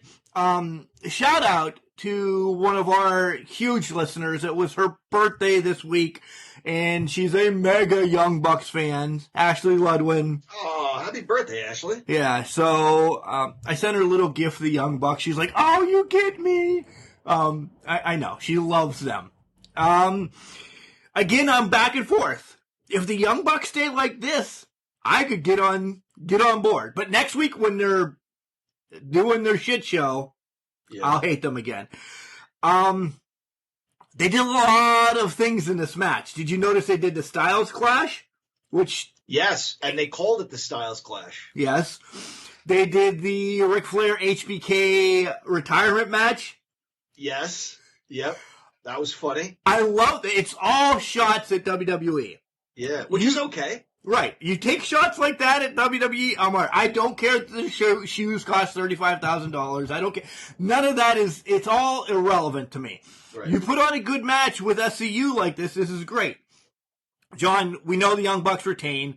Blood all over the place. I don't mind the cold spray in the eye. That's sticky. I get it. Where does SCU go now? Yeah, I don't know. They hugged it out. They had to split up, which breaks my heart. I really like that team. You think they really stay apart, though? I mean, maybe for a couple, never in wrestling. Maybe for a couple weeks or something, and then they need it. Yeah, they're gonna play this up a little bit, but I think they rekindle. I do too. And I'm gonna agree with you about the Young Bucks. Good quality tag team match. They played up the heel bit. They sold a little bit. That's all. I don't want to say that's all it takes, but we know you're terrific athletes. We don't need 10,000 spots. Tell us a story that you're terrible villains. Sell a little bit for the good guys. Hit your spots. Adhere to some level of rules. And you've got me. I'll enjoy it. I enjoyed this match. I really did. It was very, very good. Might be my favorite Young Bucks match so far. And they had some good stuff with the guys, Tully's guys. FTR. FTR, yeah. They had some good matches with those guys. This might be my favorite of their matches. They are growing on me. Guys, don't do what Mark said. Don't go back to your nonsense the following week. Stick to this formula. I agree. Give us a little bit, pepper in your stuff, but be heinous villains who can sell for the good guys. Right after this match, Eddie Kingston and Mox go and destroy the Elite dressing room, and you knew something was going to happen later on. So, it does. We can fast forward to that. The Elite is in their locker room, and naming teams that they could challenge, and essentially they challenge Mox and Kingston for a tag team title match. Do we see them? That'll be fun. Do you see them taking the titles? I would love that. I would too. I would I would really enjoy that. I would too. Christian's talking about Taz, and then Seidel comes out and challenges. I'm not on Christian yet. I said it at the beginning. I'm like, I don't know. He hasn't done anything to be the big impact of coming to AEW yet. It takes a while. You were that way about Moxley especially. You were that way with Miro. Maybe you'll come around with Christian Cage. It takes a while. This is a legitimate, again, WWE's not going anywhere, but this is a legitimate competitor. It's a different wrestling program. And it's like the old days. When you show up someplace else, sometimes it takes a little while to gain traction. Yeah. What did you think about Orange Cassidy against Pac? Because I thought this was going to be the main event because it had so much to do with it, but they threw it here and nothing happens. But something happens. He had an extra pair of sunglasses on him. Even though they got busted up during the match, he had another pair he could put on. Yeah. Yeah. That's a tough shtick to keep going. It really is. It is. Yeah, the hands in the pockets maybe doesn't need to happen every match. Every match. Yeah, the lazy thing is funny, but the hands in the pockets thing maybe not every time. Omega attacks, and we're getting a triple threat match. Yeah. Are you excited to see this triple threat match? I'm not generally excited to see very many Kenny Omega matches. Right. So, not really. Could this have been, and I'll throw the Chad card out, could this have been where they said, all right, number 1 and 2, you guys have been disqualified, let's bring up the number 3 guy, which is Adam Page, to take Omega on for the title? That could have been a complete shift for us, and we're like, because we've been bitching that Adam Hangman Page should be getting the title shot. Right? Yeah. And we see him a little bit later, right? Yeah. But I think this would have been the perfect shift to throw him in there then. This is like, oh my God. I had a triple threat match between Orange Cassidy, Pac, and Omega. Yeah. You know, Pac's a terrific wrestler. He really is, and I'm a fan of his. Orange Cassidy, probably my son's favorite wrestler in AEW. Not a Kenny Omega fan. There's not a lot of star power in that match, to be perfectly honest with you. You know, you have Pac, who's kind of a silent killer, and you have Cassidy, who his shtick is that he can't give you a promo. Right. Not a lot of star power in this match.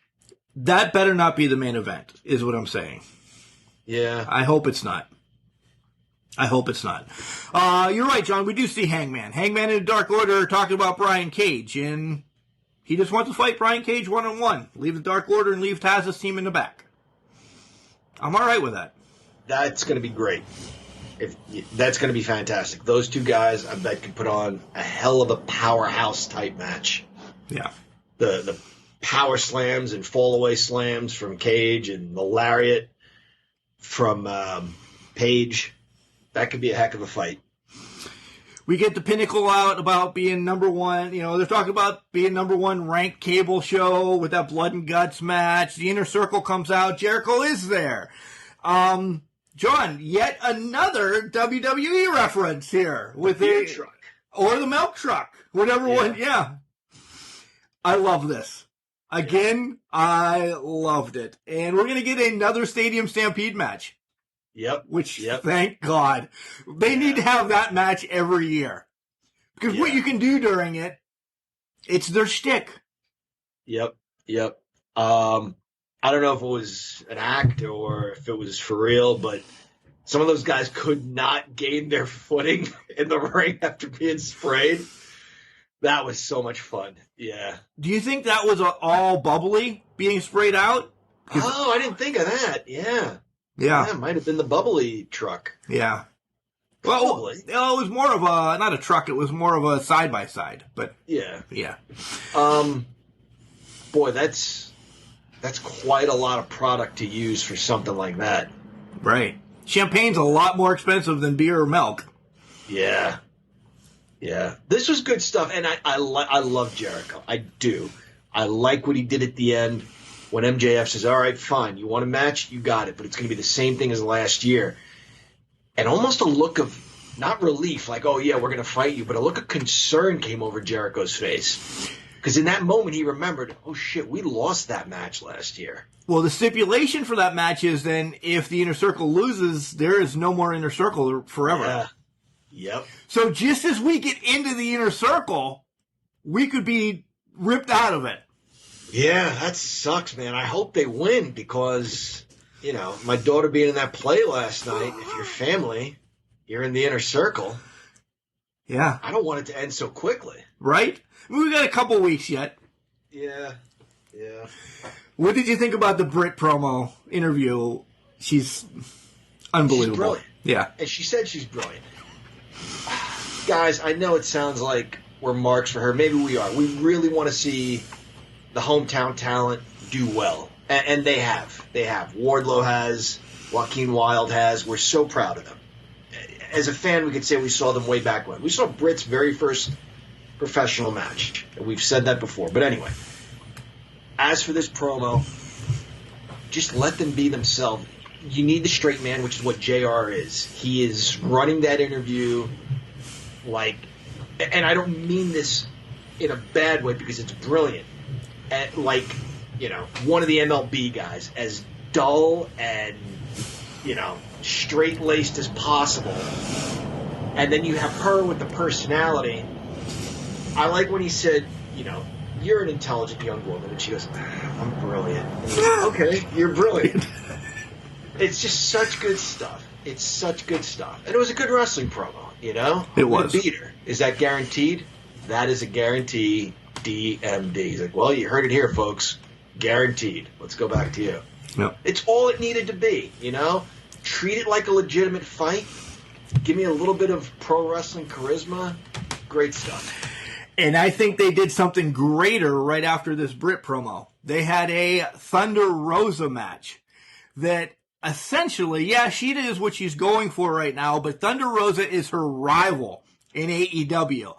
Just to spin that after Brit's promo and have Thunder Rosa come on and decimate Jasmine Allure, puts you in the back of your mind, oh shit, these two just tore the house down a month or so ago.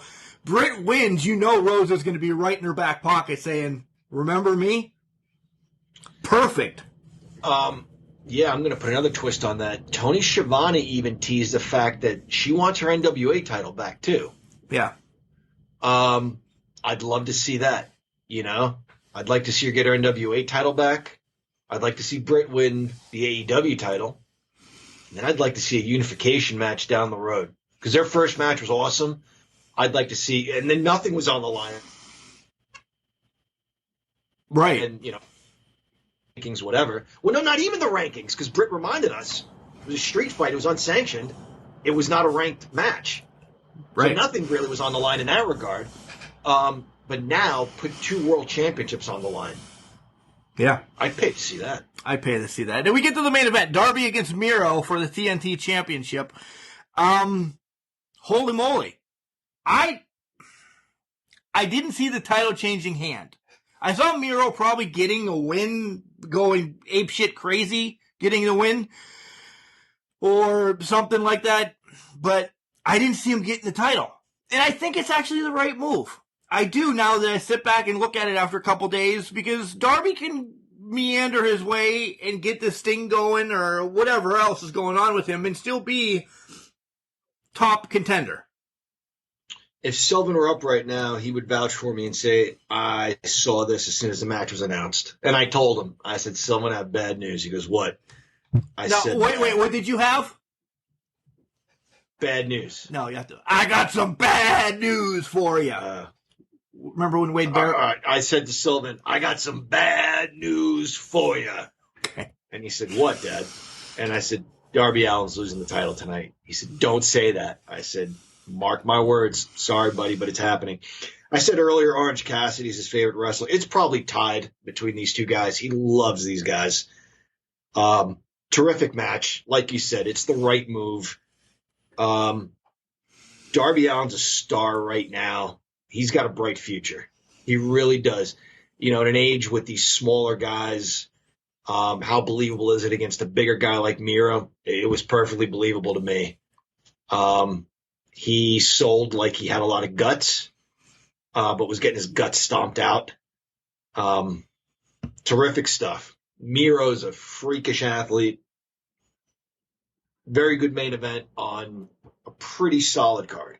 Yeah, I agree. I'm now intrigued where this is going to go with Miro.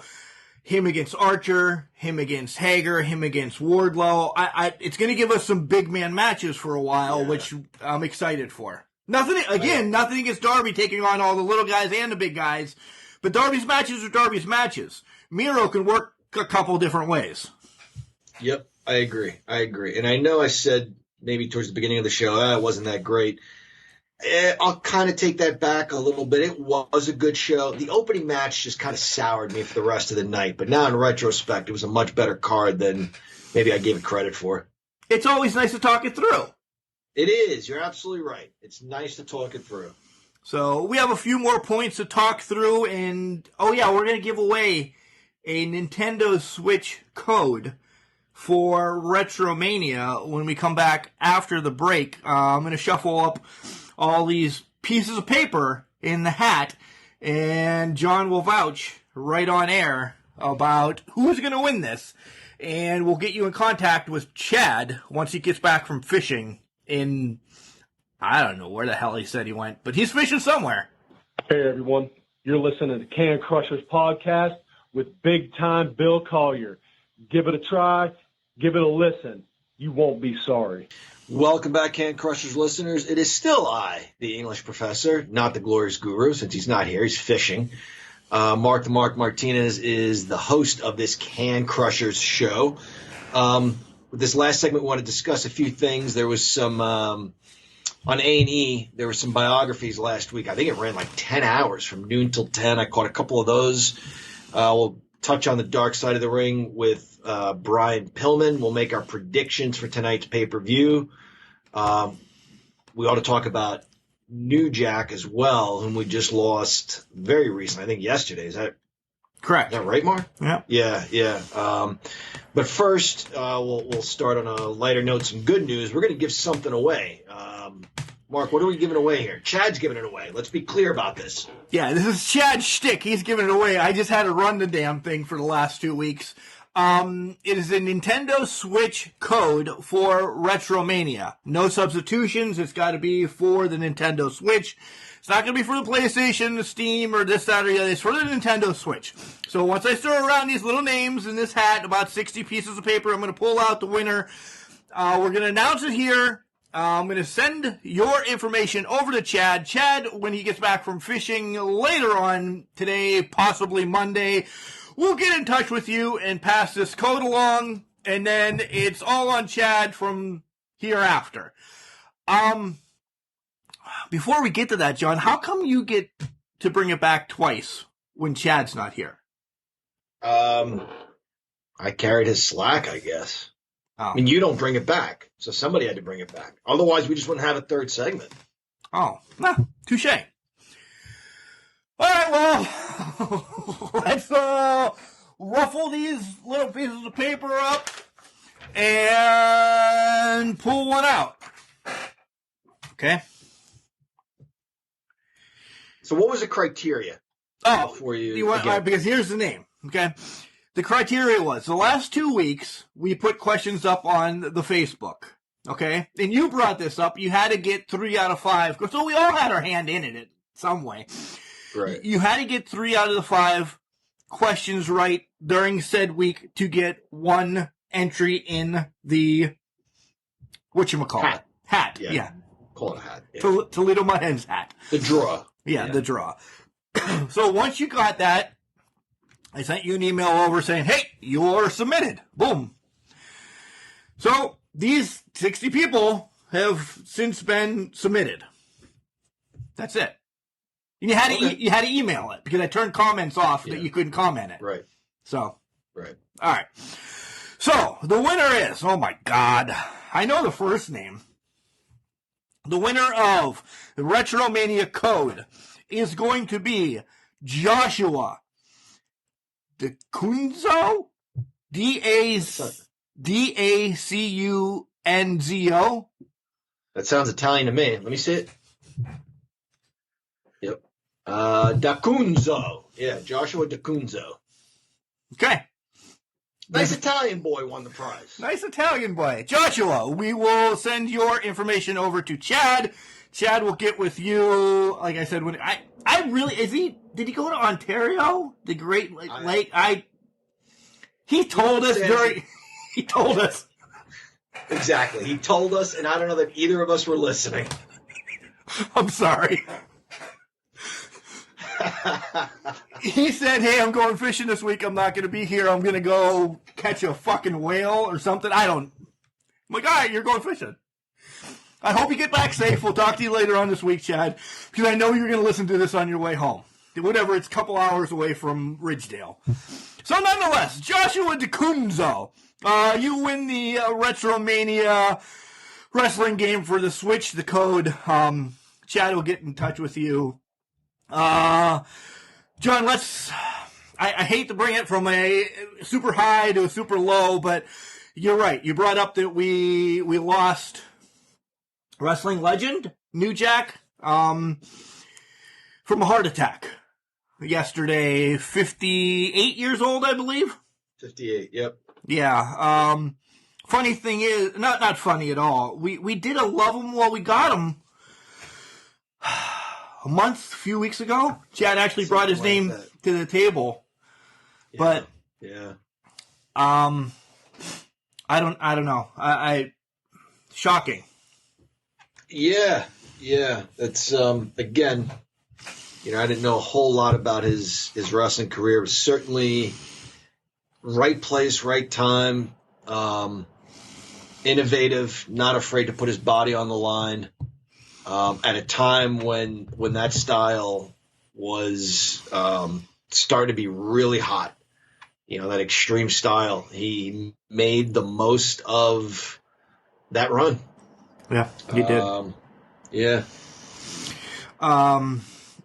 Thoughts and prayers go out to New Jack's family and loved ones and friends and family. 58 years old.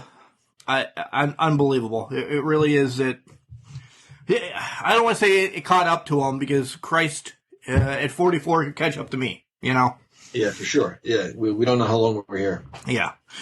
So here's to you, New Jack. What else did you say we're going to do? Predictions, of course. Yeah. Dark Side of the Stuff. Dark Side of the Ring or A&E? Yeah, let's talk about that stuff first before we, let's end the show into predictions, huh? Go ahead. Sounds good to me. I watched Roddy Piper. It was everything I thought it was going to be. I really enjoyed it a lot. His kids are really well spoken. I think you see how much his widow really, really loved him. They were one of those couples, along probably with Hacksaw and his wife, stuck together. You never really heard anything about them. They were proof that in this wild and crazy world of pro wrestling, you can stay together. And in listening to his family, I've been on the fence about Roddy Piper. I've always been a huge fan. I mean, I loved Roddy Piper since I was a little kid, because I wanted to be, as I've said before, I wanted to be that Hellraiser who crashed the party. Oh, Cyndi Lauper is going to give Lou Albano an award for being in Time After Time, and Girls Just Want to Have Fun, and Hulk Hogan and Mr. T are there. I'm going to come smash the award over his head, kick Cyndi Lauper in the head, and power slam Dave Wolf. Flip everybody off and leave. I wanted to be that guy. I loved Roddy Piper. Some of his storylines, some of his promos really pushed the envelope, regardless of era. And I watched some shoots with Bad News Brown years ago. He was like, fuck that guy. He was a racist. I hate Roddy Piper. And that, I question that, Bad News would know more than I do, because he worked with the guy. But listening to his family, I think, and I could be totally wrong, this is my opinion, the guy was so good at what he did that he made you believe, some of the things he did and said on TV, which were more than just off color. So you're saying he was George Costanza before George Costanza was around? Yes, I guess is what I'm saying. Yeah. Actors get passes because we know they're playing a role. Wrestlers, there's a lot more, for throwing the F word around, there's a lot more reality in wrestling than your local production or a play or a movie or whatever. Obviously these guys are taking their own bumps and everything, doing, I don't want to use the word stunt, but they're taking their own bumps. Whereas a Hollywood actor maybe doesn't do that. So I think they don't get the pass that other performers get. So if you're out there, did Colonel De Beers really hate Jimmy Snuka because his skin was darker? I mean, that was a storyline. Yeah. You know what I mean? I don't know Colonel De Beers. I have no idea who played the guy. I don't know what the hell his real name was. But my point is, after listening to Kitty and their children, I think Roddy was playing a part, and he was riling people up. And I hope that's the case. I hope he wasn't a closet racist who hated anybody. But that was a great episode. I really enjoyed that one a lot. I told you, that one, when I watched it, I got tears again, because it brought us back to myself, you, and Junkyard Dick, Pat Lupino, to seeing him. Yeah, that was amazing. I'll never forget that.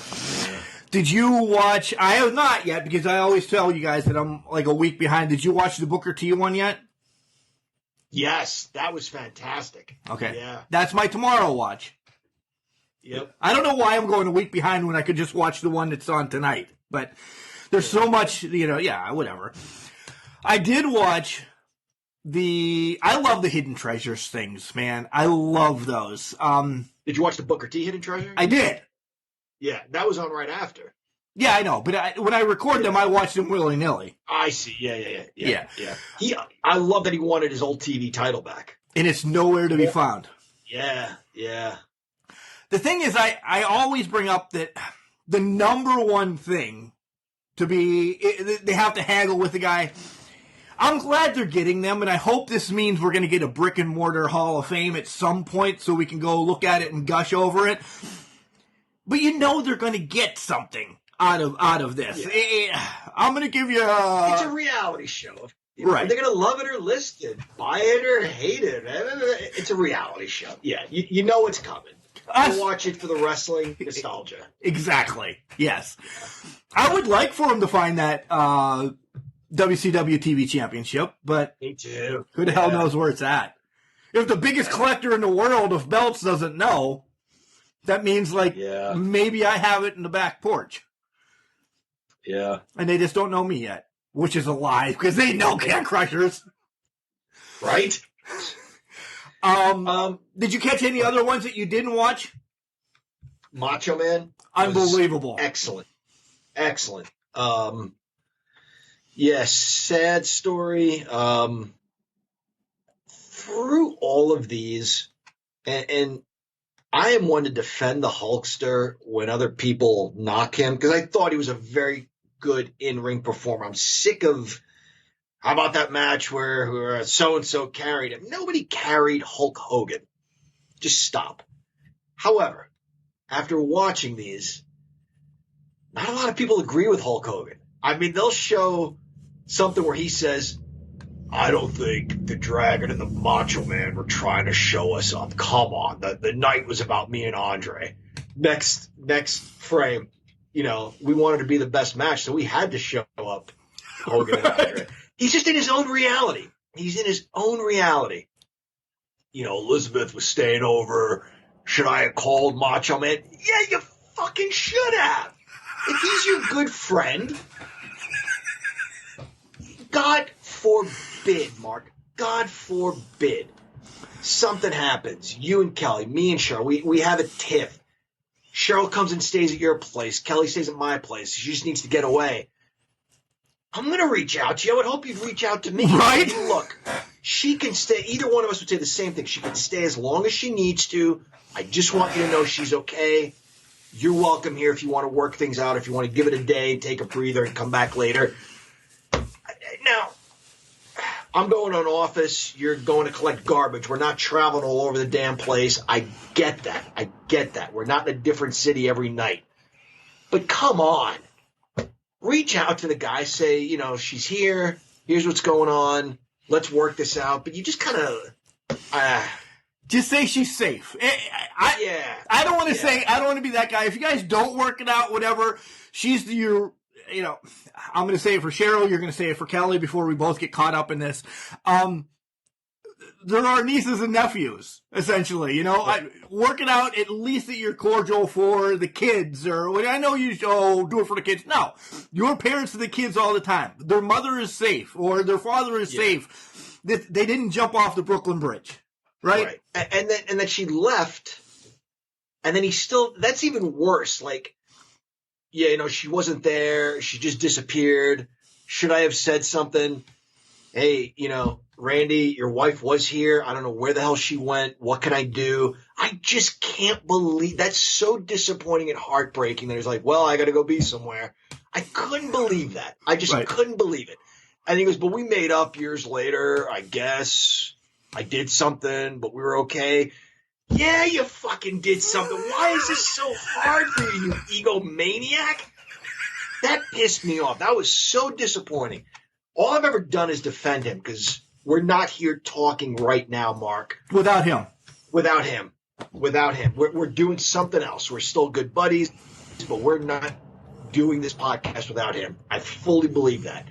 100%. But his perception of reality is really disappointing. Yeah. Let's shift over to the dark side. Dark Side of the Ring about Brian Pillman. You finally got to watch it. I did. I watched both, parts 1 and 2. I don't know if it was released as 2 segments or not, but on YouTube it was in 2 segments. Oh, you didn't watch it on Vice? No. Each was about 50 minutes long, maybe? Yeah. Yeah. So it was a 2-hour show probably with commercials, right? Right. On Vice? Yep. And it was all the same night, so yes. Yeah. I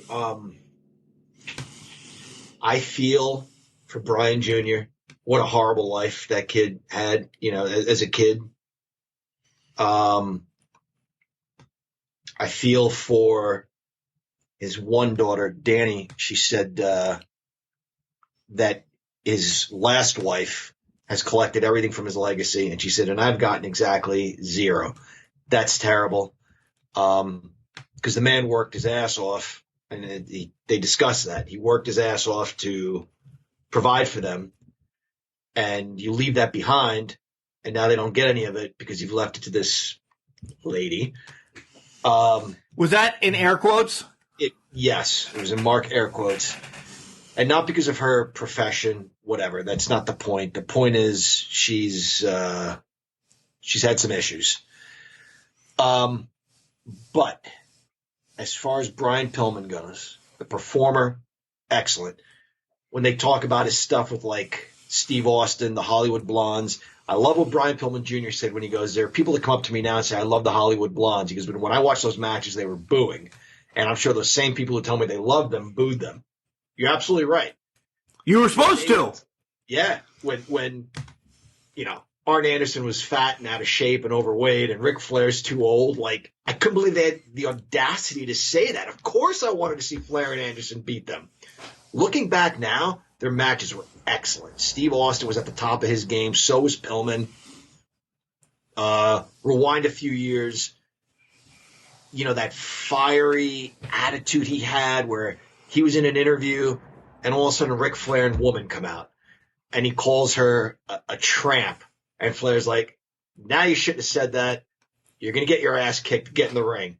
And they get in the ring and they showed clips of that match. And you're like, holy shit, Pillman is giving the heavyweight champion of the world everything he can handle.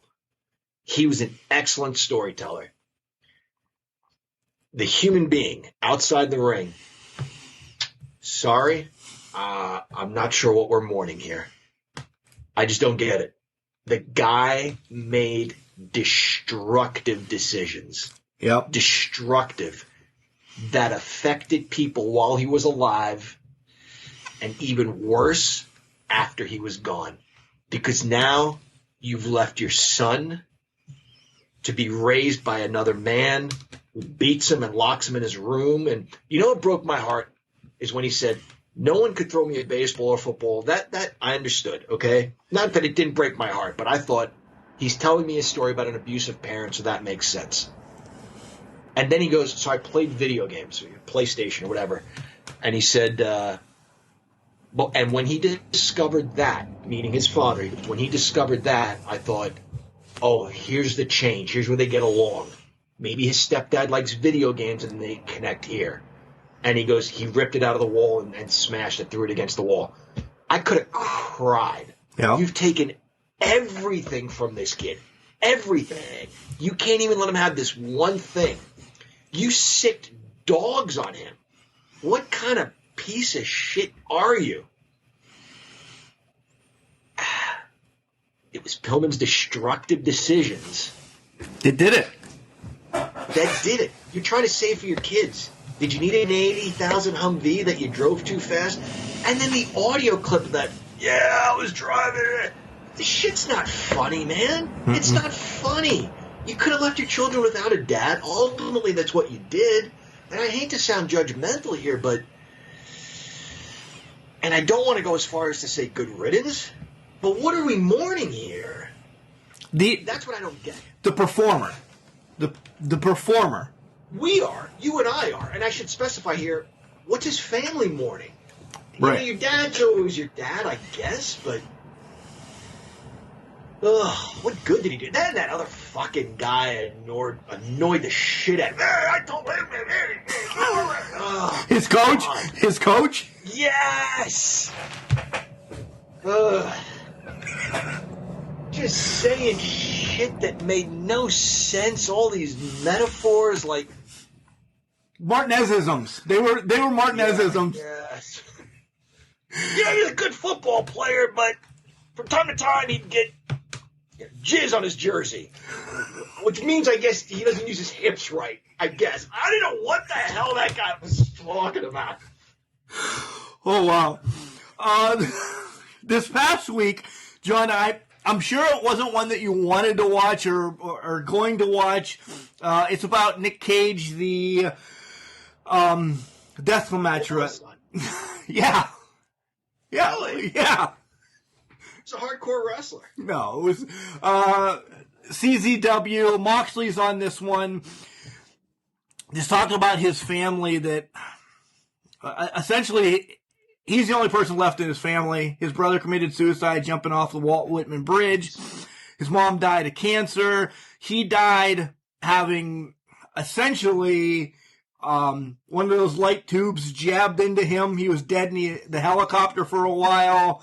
Came back. He went to prison a couple of times. It's a redemption story, but at the end, he's like, I'm 40. I thought he said he was 40, maybe just 40. He's a couple years younger than us, maybe 42.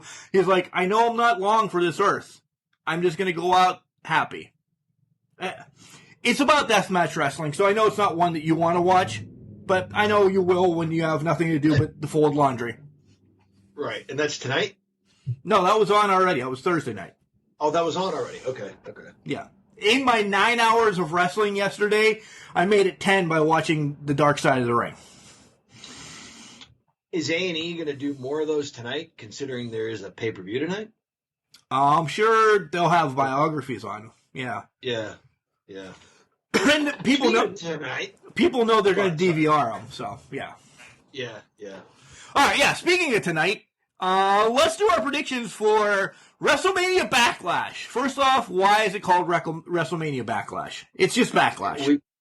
We've tried to figure that one out, but yeah, I don't know.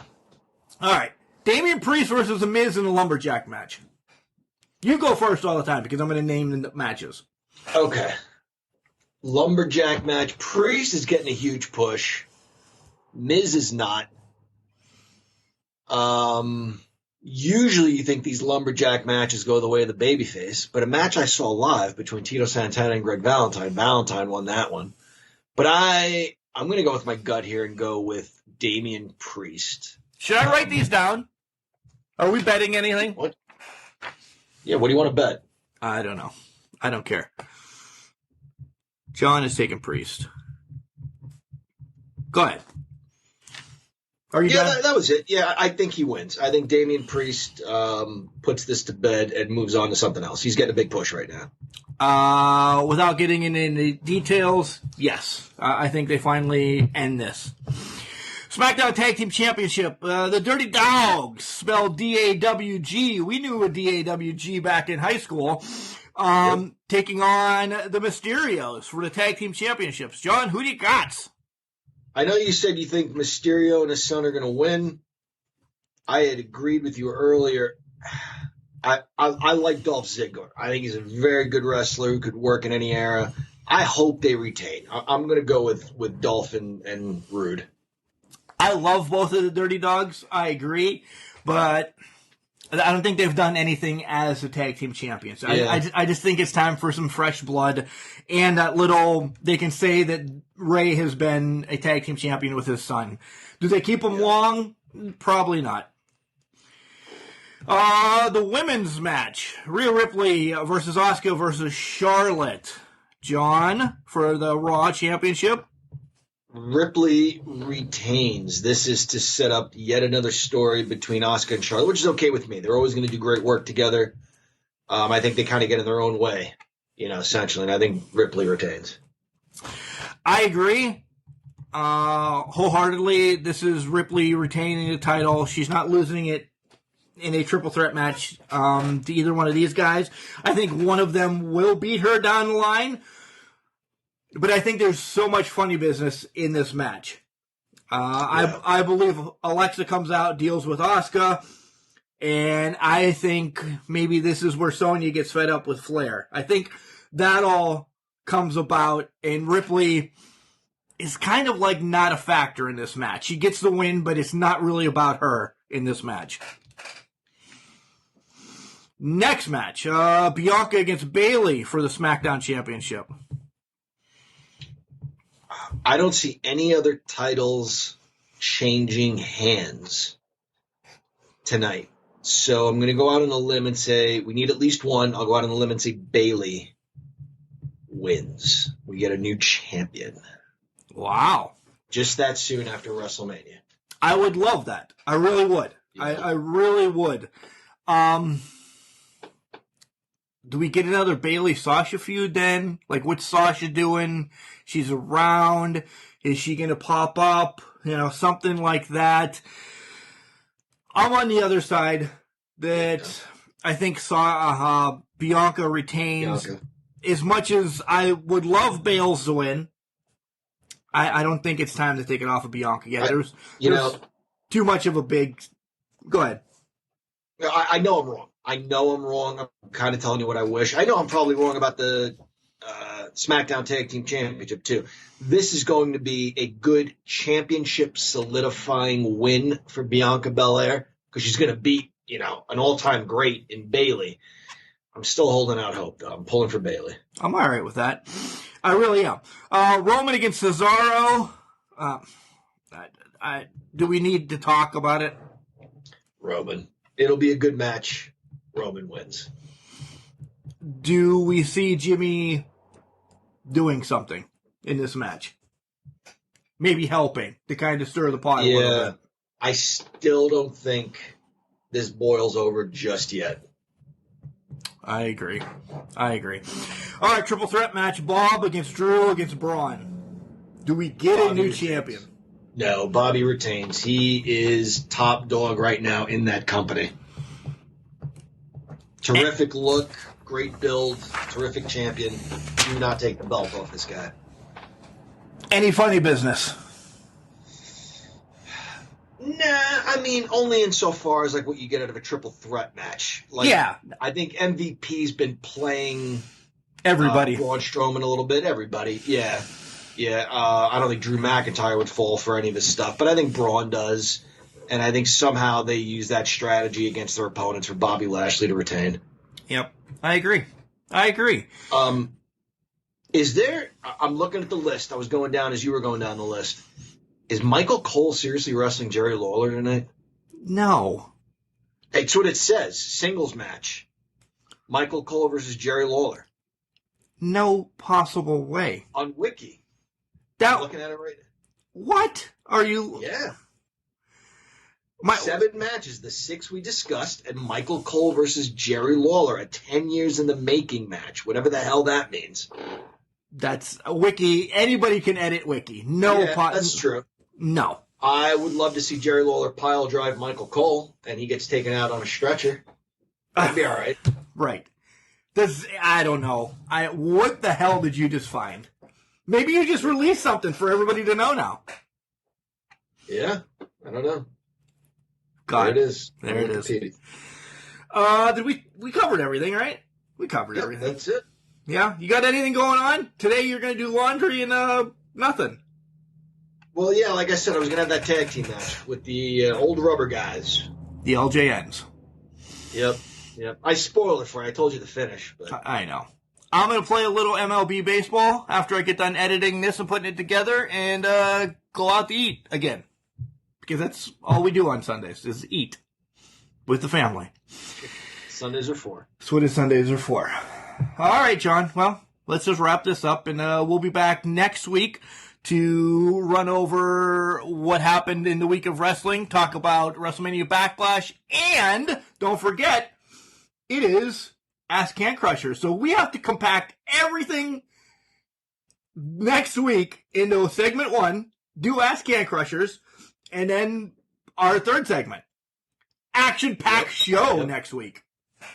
It will be an action-packed show.